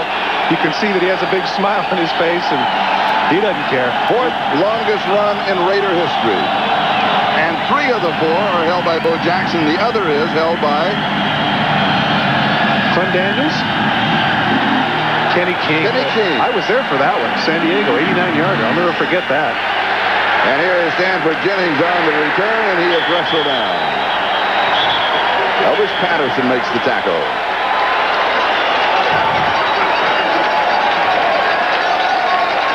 I'm going to take right here. You get a chance to see that Ethan Horton, over him is Jason Buck, who's normally a defensive end. He has to have him in coverage. But everybody right here is looking at this guy. And so when Bo Jackson goes in the play action phase, there's absolutely nobody off to the left. Nice little bootleg move here by Schrader. Ethan Horton completely alone. Easy money touchdown. And Charlie's right. Certainly he could have walked in, but don't tell me that those quarterbacks don't want those statistics. They do. Gets to the 24, gain of 3. It'll be second down and 7. Bob Golick with the tackle. About an hour before the ball game, I made a phone call to Paul Brown of the Cincinnati Bengals, and I know that his friends all across the country concerned this week when he had that leg problem with a blood clot. He's fine. said the 48 hours were a little kind of dicey, but they dissolved the clock, and he's up and about and having fun. Has been to the office a few times, out doing some Christmas shopping, some decorations today, and he's watching the ball game. That's good. I'm glad to hear that. 82 years young. Oh, yeah. And what a contribution this man has made to the National Football League. Pass far side is complete to Tim McGee, and he is bumped out of bounds by Terry McDaniel. Also talked to his wife, Mary. We'll see him a Merry Christmas, and we'll see him in La Jolla as soon as the season is over. Right now, then, let's check the Hertz 10-minute ticker. And we may not get it in. When you cover Cincinnati, then you look out for quick replays and to get the tickers in whenever you can. And so we'll wait a play. Now the officials call timeout. I wonder why. Well, he came in and he reset the football, or remarked the football. And Jim Tunney, the referee. You read lips. Is he chewing gum or is he saying something? Something about his Domino's order. I don't know. And while we're working that, here is the Hertz current 10-minute ticker. Philadelphia by Denver now stepping away from San Diego. Saw Denver last week. They did look good against Kansas City, although they did lose. San Diego feeling if they won the last three that they could still make the playoff. And meanwhile, we wait. Brain trust of the Raiders there. And Sam White says, I don't know what's happening either. Upon review, the play stands as called first down. We were reviewing the play. Tim McGee right here, close to the sidelines. You can see 1-2, left, right. Easy money. And it is a first down. And Boomer out the wide receiver again. And it is almost intercepted. Let's take another look at that. Now, what do you guess the Boomer's going to come back to the huddle and say what receivers have said to him countlessly throughout his career? I was open. I was open. I was open. Oh, yes.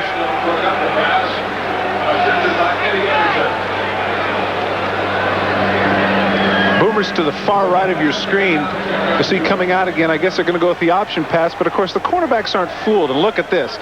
This is what safeties and everybody dream of. Look at that pop-up. Both McDaniel and Anderson are thinking, boy, I'm going to get some cheap stats here, but they weren't able to come down with the interception. Then James, the rookie receiver from Arizona State, on the throwing end. Now Brooks moves over.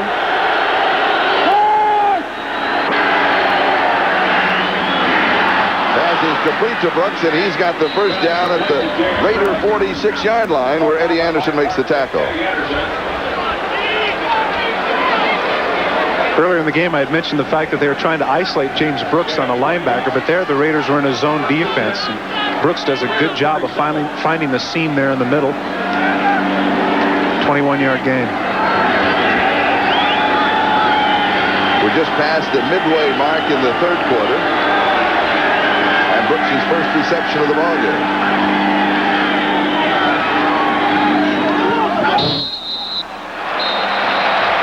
McGee comes down out of bounds, so it'll be second down and 10.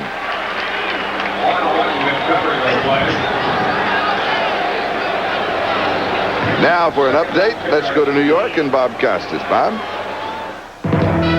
Charlie, the Broncos are the first team ever to lose as many as 10 games in a season following a Super Bowl appearance. But is this the day the losing streak ends?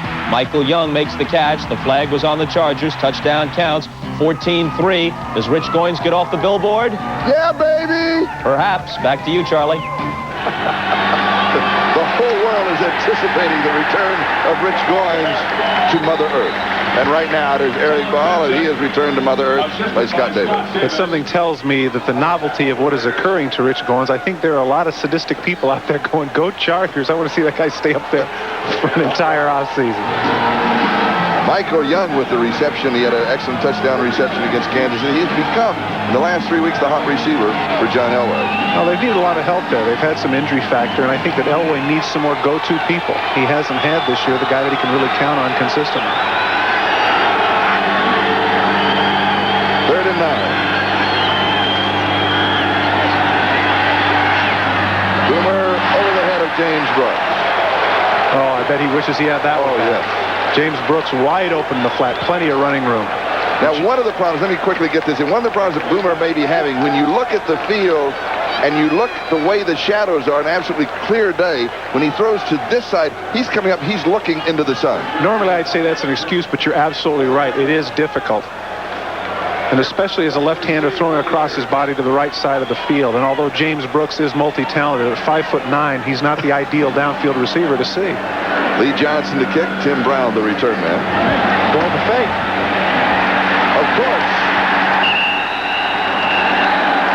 They snapped it directly to Stanford Jennings, Charlie, and the Raiders absolutely were not fooled.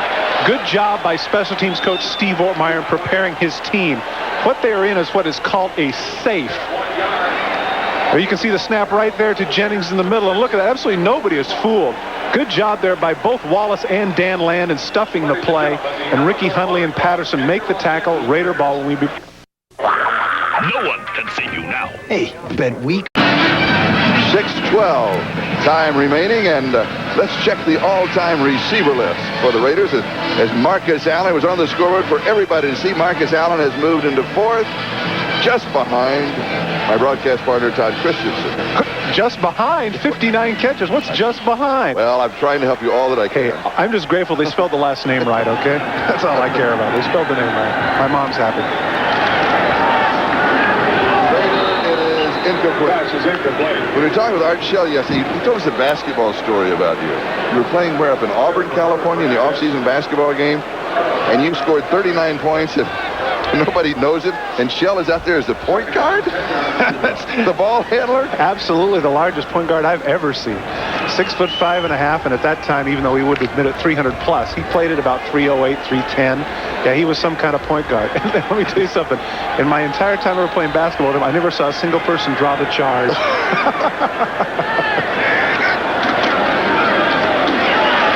here is Marcus after the 50-yard line. So it'll be 3rd down and 5. And also, he pointed out that after the game, you scored all these points, and nobody knew that I was even there. They weren't paying any attention. And he said, Todd. He says, Todd, you have to learn the art of diplomacy. They're not coming here to see you score points. And of course, at the time, I was a 3rd-string tight end that nobody had ever heard of, and I thought that was my way to make a mark. You know, if I could score a lot of points against the local fire department. Yeah. 3rd down and 5.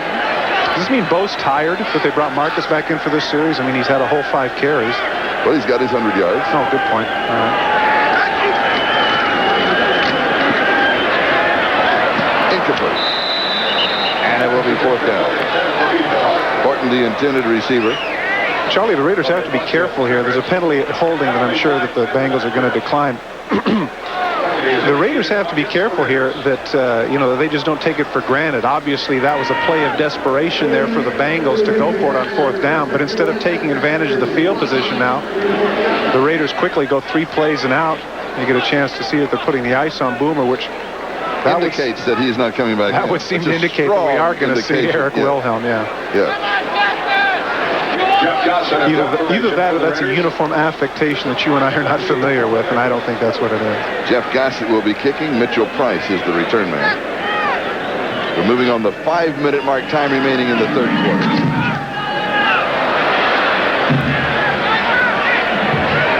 And it goes out of bounds around the 22 or the 23-yard line.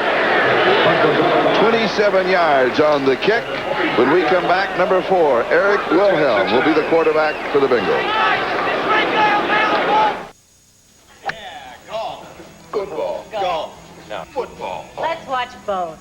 Miller Lite presents Full Contact Golf. Yeah! We're still on the first hole, Bob, and this is Davis teeing it up. Here's the drive. It is blocked! Brought to you by Miller Lite. If you can combine great taste and less filling, you can combine anything. Oh, he's got daylight going for the green. Here's the putt.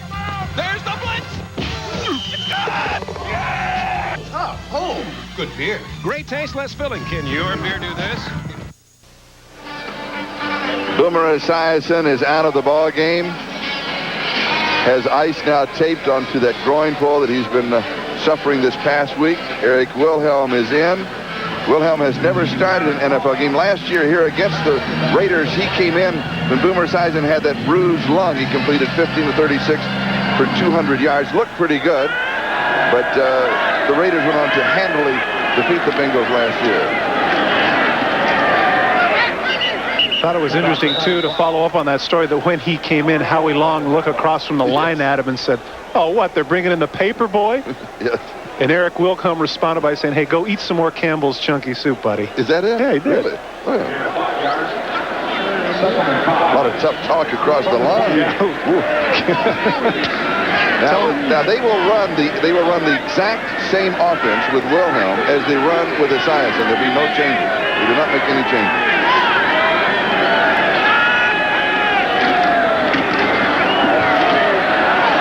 Eric Ball, and he breaks clean for the first down. Crosses the 40 out to the 43-yard line. And now for an update, let's go to New York and Bob Costas. Bob? Charlie, here's the play you talked about. 92 yards last year. Actually, about 13 months ago, November of 1989, same field, same two teams. Only this time he never changed direction. He just turned the corner and blazed down the sidelines. 92 yards for a touchdown. Today, 88 yards. Actually, in many ways, a better run, but no TD as they stopped him at the 1. And it was Rod Jones who stopped him at the 1, and he caught him. And here is Brooks, a straight shot up the middle.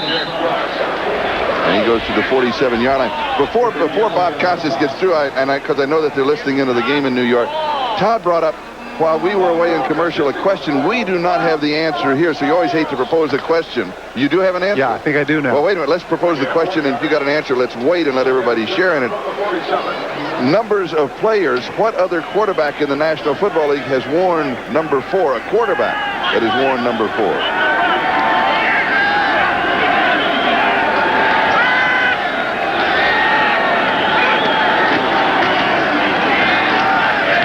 To the 49. Of course, if you are a Chicago Bear fan, then you have an answer immediately.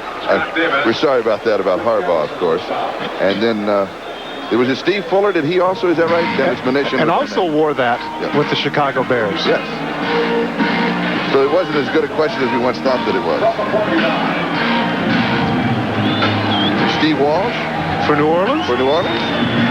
Boy, is there no end to answers? That was. Boy, I tell you what, our crack staff, they cannot be stopped. Right. Yeah. I'm sorry we even brought it up. Okay. Well, what about 3.5, you guys? Let's see you get that one, huh? Third down.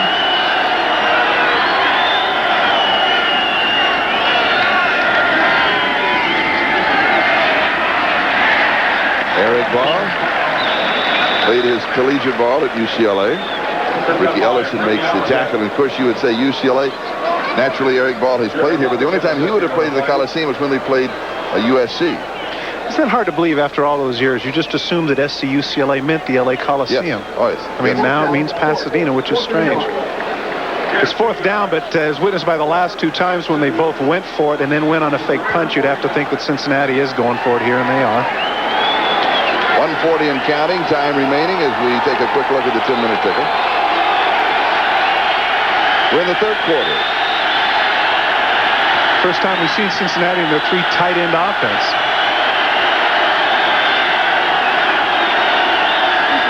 Play action fake. The pass is complete right at the first down. Good continuing effort by Eric Caddis. And he leaned for the first down. Nobody was with Eddie Brown when he went in motion. That could have been interesting if he'd have taken a chance up top. Eddie Brown went in motion, and they expected Eddie Anderson to come completely across the field and cover him. But Wilhelm went with a safe pass, and Harden actually makes an almost prevents him, but as you mentioned, Caddis with the big body stretches forward to get the first down for the Bengals. The ball at the Raider 46-yard line. 1 minute, time remaining in the third.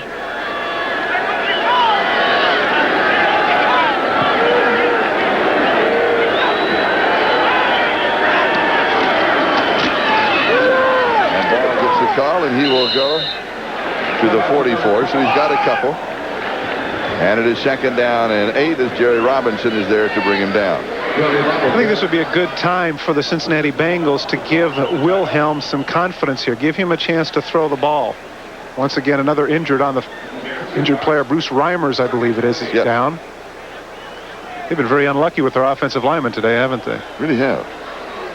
Beckel was injured on the play.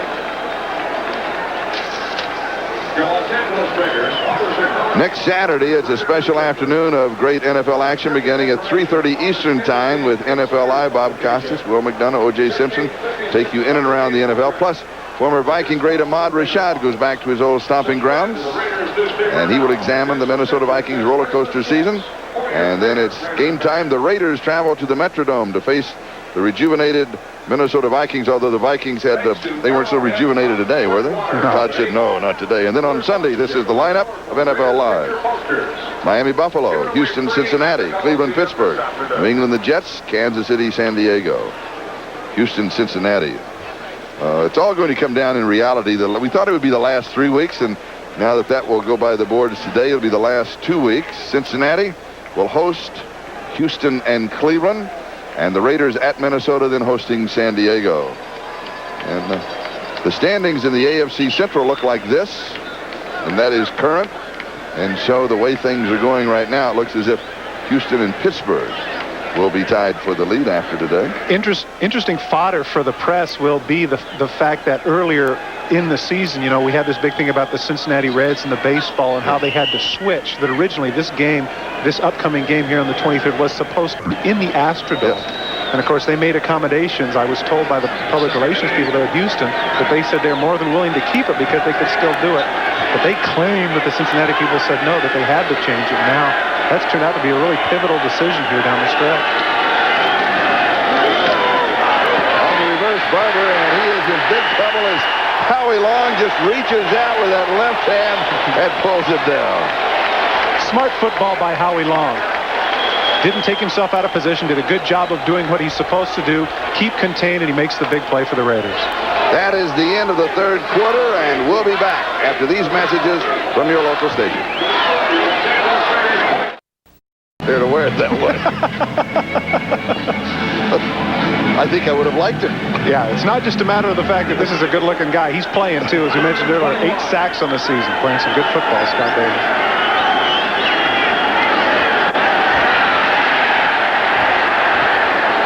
Wilhelm throws, pass is complete to Lynn James. Don Benson with the tackle at the 45-yard line. But it's not going to be enough, and it'll be 4th down. Once again, Howie Long in the backfield chasing down Eric Wilhelm, forcing him to throw short. They needed more yardage than that. Secondary, the Raiders doing a good job playing conservatively, not giving up the big play. Dennis Munition does it again in the third quarter. Cincinnati had the ball for 11 minutes and 46 seconds, and the Raiders scored the only touchdown. Well, that 88-yard dash took how long? 10, 11 seconds? Johnson kicking to Tim Brown, and it will go into the end zone for the automatic touchback, and we'll bring it out to the 20-yard line. Raiders at the 20-yard line. Tonight on NBC, Ferris Bueller followed by Saved by the Bell. Then NBC presents the blockbuster movie that started it all, Back to the Future, starring Michael J. Fox, and a special episode of the NBC hit comedy Parenthood, starring Ed Begley Jr. That's all tonight here on NBC. That's a fun show. Raiders go to work at their own 20-yard line. 24-7, and right now in the West, it looks as if the Raiders will be on top with a 10-4 record. Kansas City will drop to a 9-5. Seattle to a 7-7. Right now, San Diego is losing. They'll be 6-8. Denver will be 4-10. That's just a prognostication of what may happen after this game is over. And here is Bo Jackson to the outside, and he is brought down. Rod Jones, his nemesis again. Jones, I've got your number 34. You're exactly mine. Right. Boy, oh boy. 2nd and 3. Rod Jones got to say to himself, yeah, maybe we're behind, but boy, I'm going to have something to tell my kids and grandkids. Nice stiff arm there on Francis, cutting to the outside, and now Bo has to question his speed a little bit here. He's saying to himself, man, I don't think anybody could ever catch me. Now this Rod Jones character, man, he owns me. What's the deal? Well, it's all in the name. Oh, okay. Yeah, Rods are fast guys, all right. That's right. And it's 2nd down. And stepping and making contact was David Grant. I would definitely call this offense for the Los Angeles Raiders. Coachman, 98. Defense, Encroachment is moving across the neutral zone and making contact prior to the snap of the ball. And it'll be a first down. They're definitely in what I would call a running mode. Get a chance to look, you'll see definitely nobody moved there. Left tackle now replacing Rory Graves is Bruce Wilkerson, who was slated at the beginning of the season to be the starter at right tackle. But Steve Wright, the right tackle for the Los Angeles Raiders, has played so effectively, shutting out such people like Richard Dent and Bruce Smith, but they can't get him out. So now it's a chance to give Bruce Wilkerson some playing time, as well as now right guard Todd Heath, number 64. And here is Bo, a straight shot up the middle, and he is met by David Fulcher. David Fulcher on the tackle. Santa Claus is a Raider. Raider Claus? Do you know him? Yeah, I do, as a matter of fact. The guy stiffed me last Christmas, too. Well, you weren't a good little boy. I guess not. Hey. Rudolph, everybody is here. I tell you what. She does have a very shiny nose. Look at that. Football have been very, very good to me. Second and 6. Second down.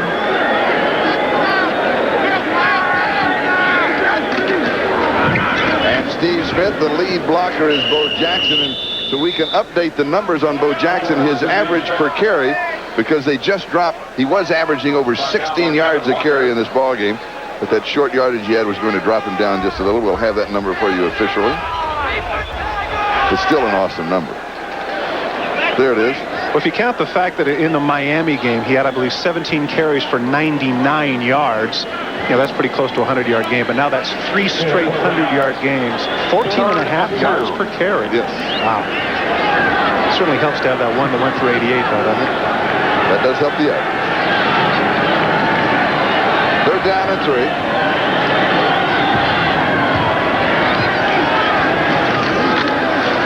And here is Marcus Allen out to the 43-yard line, and he will pick up the first down.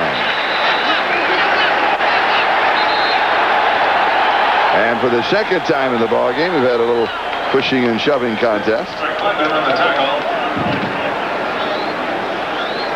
11:13 time remaining in the fourth quarter. The Raiders up 24-7.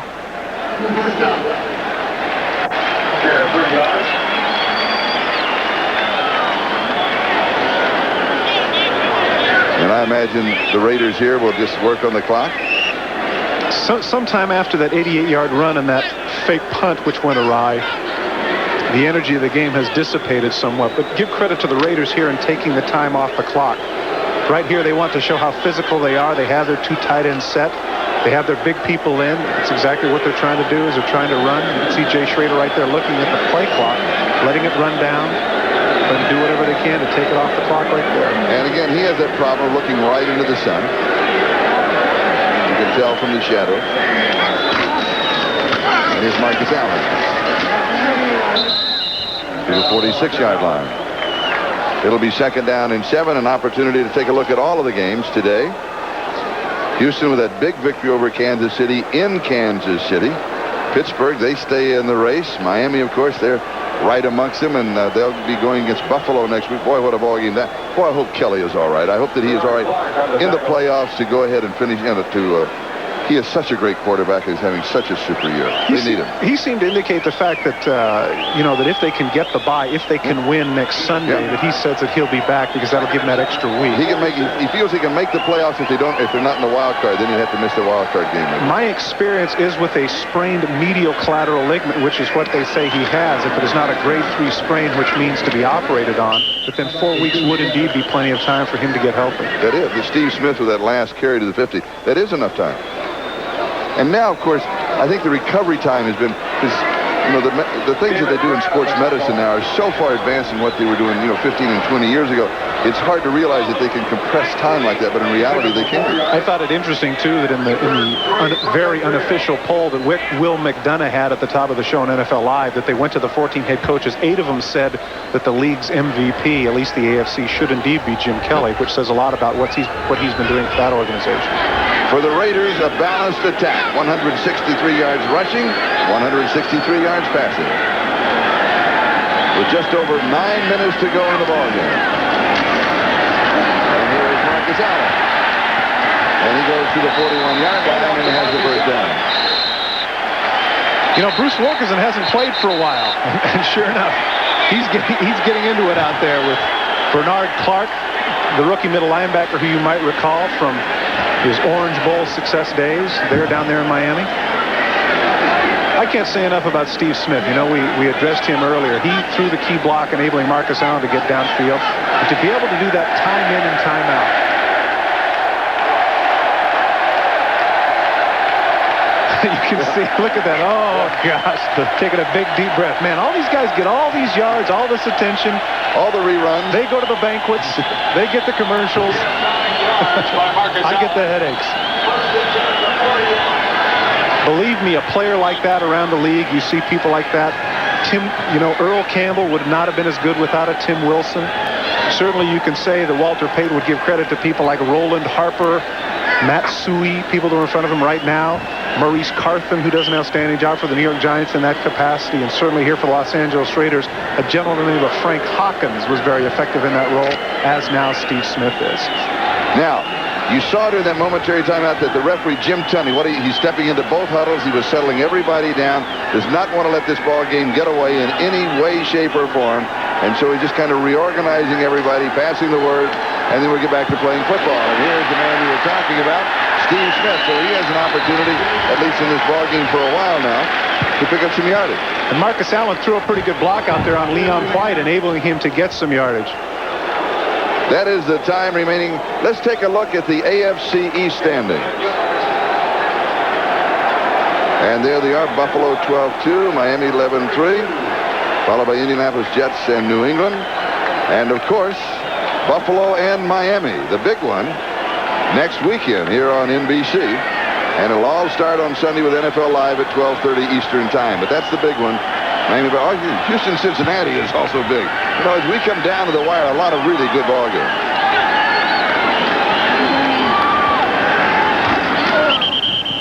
And whistle sound, flags come down. Steve Smith is the ball carrier. Of course, we like to think that the Kansas City-San Diego game is very big, and it is. Ball start. Really is. 68 offense. It's still second down. If San Diego can come back on Denver, and if somehow be 7-7, they would still be in the playoff hunt. And Kansas City still, they're going to be they will now be chasing the Raiders if Los Angeles goes on to win here. They definitely have a tough road to hoe. We'll have to win in San Diego, and then they end their season in Chicago. Yes. It's tough. Yes, it is. This is only the second penalty against Los Angeles. Steve Smith, by the way, rushing. Number 35 for the Raiders, 5 carries, 20 yards. You saw it just earlier. You saw Marcus Allen screaming at the sidelines. It's very important here when you establish this kind of veteran leadership to not lose your composure in a situation like this where you feel like you have the game well in hand. Marcus Allen talked about what he calls the killer instinct. And he comes slipping down. And right now, let's go to NFL Live in New York and Bob Costas. Well, Charlie, decent men and women everywhere hope that Rich Goins can get down off that billboard, either for humanitarian reasons or simply because they don't want to see him again next week on NFL Live. David Treadwell chips in, kicks the field goal. Rich indicates that it's good. Denver leads 17-3. Charlie?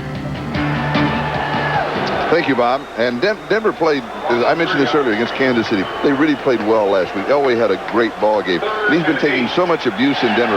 Nice to see them finish on an up note the last few games and get their fans back. One thing I'd have to say about the Broncos, first of all, they've been very unlucky, but they definitely have not quit. They've come to play every week, and they've been competitive. 5 yards. Delay of game called against the Raiders. They really have been. They have stayed in there. And that's hard to do when you have those long losing streaks, isn't it? Yeah, especially when you hit, say, the middle of November and you know you're out of it. It's tough to motivate yourself week in and week out. But give Dan Reeves credit. He has fielded a competitive team, albeit not as confident as it was last year when it made it to the Super Bowl. It'll be third down. And around 13 or 14 to go for the first down.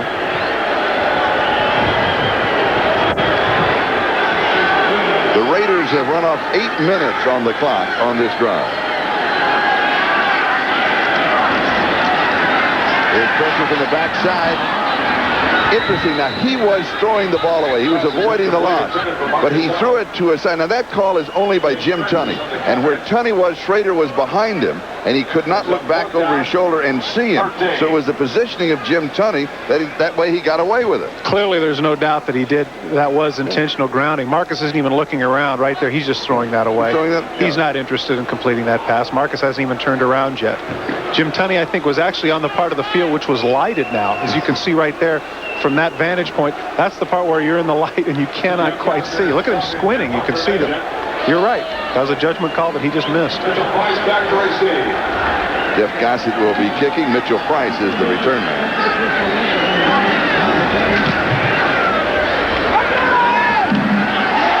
Drops it, picks it up, and is hit at the 2-yard line. Elvis Patterson, the toast of the Coliseum. 43 yards on the kick. Tackle by number 43. We'll be back in just a moment. Raiders lead it 24-7. All right, America, time to check in briefly with Rich Goins on the billboard in Denver. The lead has been trimmed to 7, but do you get the feeling you're coming down, Rich, my boy?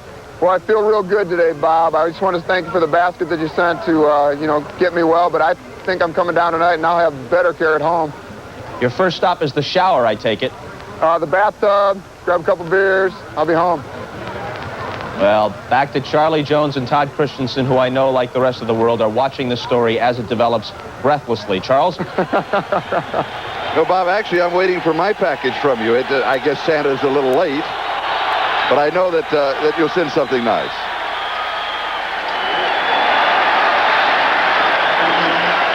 Harold Green, the ball carrier, and he is stuffed by the defense of the Raiders. So it'll be second. We talked about, the offense of Cincinnati and the fact that the players come up with names and they have a lot of fun with the ideas. Well, some of their players, the names of their plays, we talked to Sam. I said, this week we have a Montoya, we have a Yogi. You said that would be... Ain't over till it's over play. And they have the Dover. So also we have the Mayflower and the Beacons if we want to give it equal time. So we're thinking with microphones on the field, we might even go commercial and sell it. Coca-Cola on 3. Hike. Pick up a little extra money. Harold Green again, and he is bent back just shy of the 5-yard line. Clock continuing to move. The Raiders on top 24-7.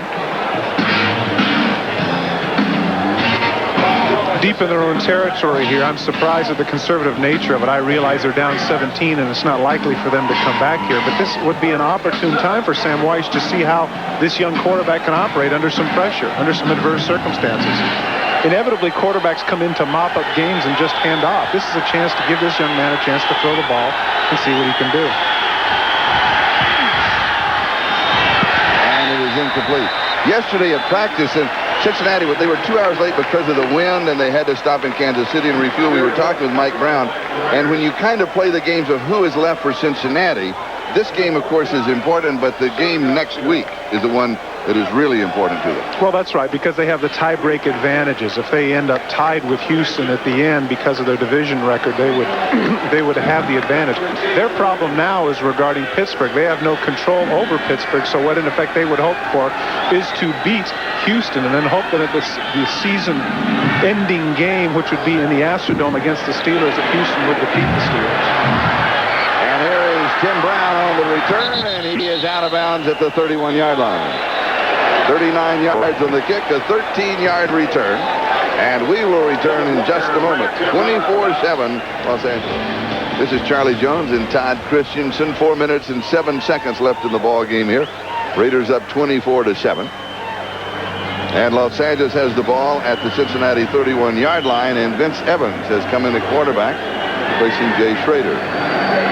Steve Erline and James Fitzpatrick, the two inactives for the Raiders.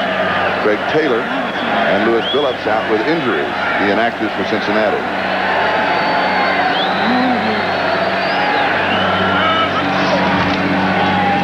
And Napoleon McCallum is the ball carrier. If I could abuse a little Shakespearean sonnet here, it would be, perseverance, thy name is Vince Evans. Vince Evans there with the Chicago Bears, and when they drafted Jim McMahon, they said, thanks for coming, but we'll see you later. Then he goes into the Chicago Blitz, hangs out a little while. That league goes defunct, and no one is interested in him. Vince Evans then crosses the picket line in 1987 as a replacement player, plays very effectively for the Raiders, and they keep him around. And so he's been off and on with the Raiders, cut, waived, I don't know, at least a half dozen times. But this year, because of the holdout of Steve Berline, he has been the backup for Los Angeles Raiders the entire season. Second down and 6. McCallum again gets the carry.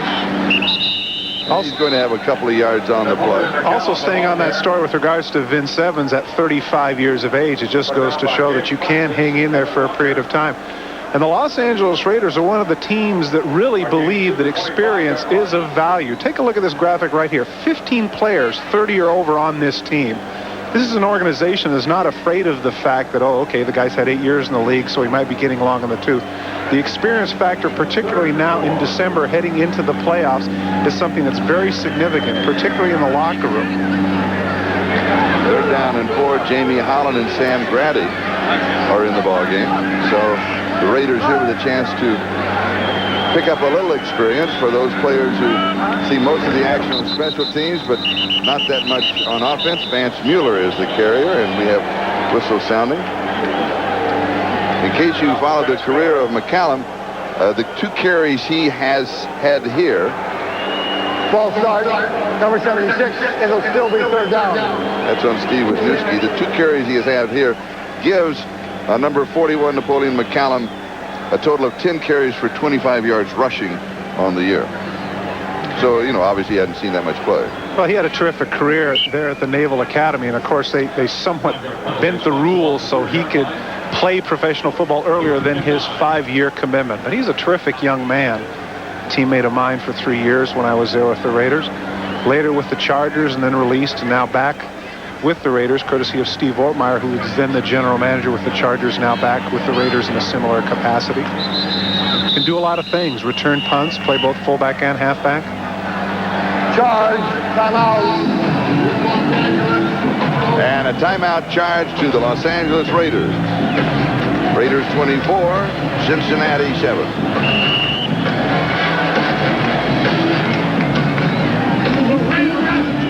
Time remaining in the game. Raiders 24, Cincinnati 7. Charlie Bowe is still arguing the point to the other players. Honest, he had the angle on me. That's what he's trying to tell him right there. He's talking about Rod Jones of the Cincinnati Bengals, who caught him at the 1-yard line. And Boomer Esiason. Little different reaction on that side of the ball. Groin bothering him, but he got a big game next week. Still within their power. Mueller missing on the handoff, bouncing off of Vince Evans, and he goes to the 25-yard line. Gain of 5. The big game, the big play of this game came in the third quarter in the person of Bo Jackson, just as it did a year ago. And in case you were not with us at that time in the third quarter, we'll give you another look at it. Well, this is a sweep to the left. If you have your history, remember the Super Bowl, or I should say almost the distance. Rod Jones in heavy pursuit, and everybody's got their arms up assuming it's touchdown. Nobody catches Bo Jackson, right? Right? Wrong. Right? Wrong. Rod Jones, 1-yard line. And now the 2-minute warning. We'll be back in just a moment. This is Charlie Jones and Todd Christensen back at the Coliseum in Los Angeles. The lights are on. It's been an absolutely gorgeous day today here in Southern California. The Raiders out in front of Cincinnati by a score of 24-7. And it is a 4th down with the ball at the 25-yard line.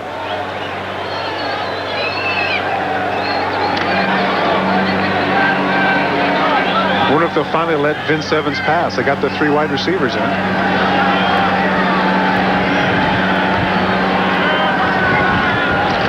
He gives off to Mueller. Mueller has the first down. A flag is down as he goes to the 16-yard line.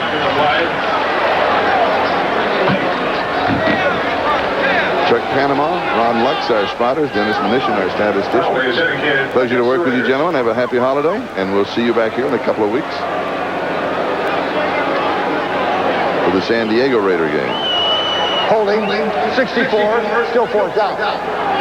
That's on Todd Pete. Today's Ronald McDonald Children's Charity Player of the Game is Bo Jackson. McDonald's and NBC will donate $5,000 on behalf of all the players selected in today's games to Ronald McDonald's Children's Charities to help give kids a better tomorrow. Charlie, if you'd have told me before the game that, hey, you know what? The player of the game is only going to have 6 carries, I'd have said, get out of here. But if we'd have told you he was going to have an 88-yard run, yeah, okay. And be above 100 yards for the 3rd straight game rushing. Mueller is dropped at the 35-yard line. And so Cincinnati takes over on downs with 1:49 left in the ball game. For those of you who follow the Bengals, another thing that we might point out that Max Montoya told us about the offense of Cincinnati. They come to the line of scrimmage, and now it is Todd Philcox, who is the quarterback, and he will call 2 plays, come to the line of scrimmage, and then pick the play with an audible at the line of scrimmage that fits the defense that the Raiders are in. You know, one of the problems, speaking of plays, Charlie, is the inability to get a lot off, and I think a lot of that is the time factor. And he hands to Sanford Jennings. I think that's only the 53rd or 54th play for the Cincinnati Bengals today. And Sam Weiss was saying that that's part of the problem that they've had this year is the fact that they have not been able to get as many offensive plays as they would like. Take a look at their average last year, nearly 10 plays different, and a lot of that certainly has to do with the fact that there is a very conscious effort, you know, to make the games shorter. But of course, what that does is that takes away a big play, you know, takes away 1 or 2 big plays a week from a big play offense like the Cincinnati Bengals, very dependent upon that. Averaging 9 plays less this year per game than last year. Nice play action fake. And the pass is overthrown. Jim Riggs, the intended receiver. Now, Bo Jackson, oh, come on, you know what? That disappoints me. Do something that's original. He dumped the thing of Gatorade on Art Shell. This guarantees the Los Angeles Raiders in making the playoffs. And in slow motion. Take a look at Bo Jackson taking a page out of Harry Carson's book. And still he misses. Look at that. He misses partly. How could you miss that body? Come on, Bo. Boy, I tell you what. Bo knows a lot of things. Bo don't know Gatorade dumping. Congratulations, though, to Art Shell.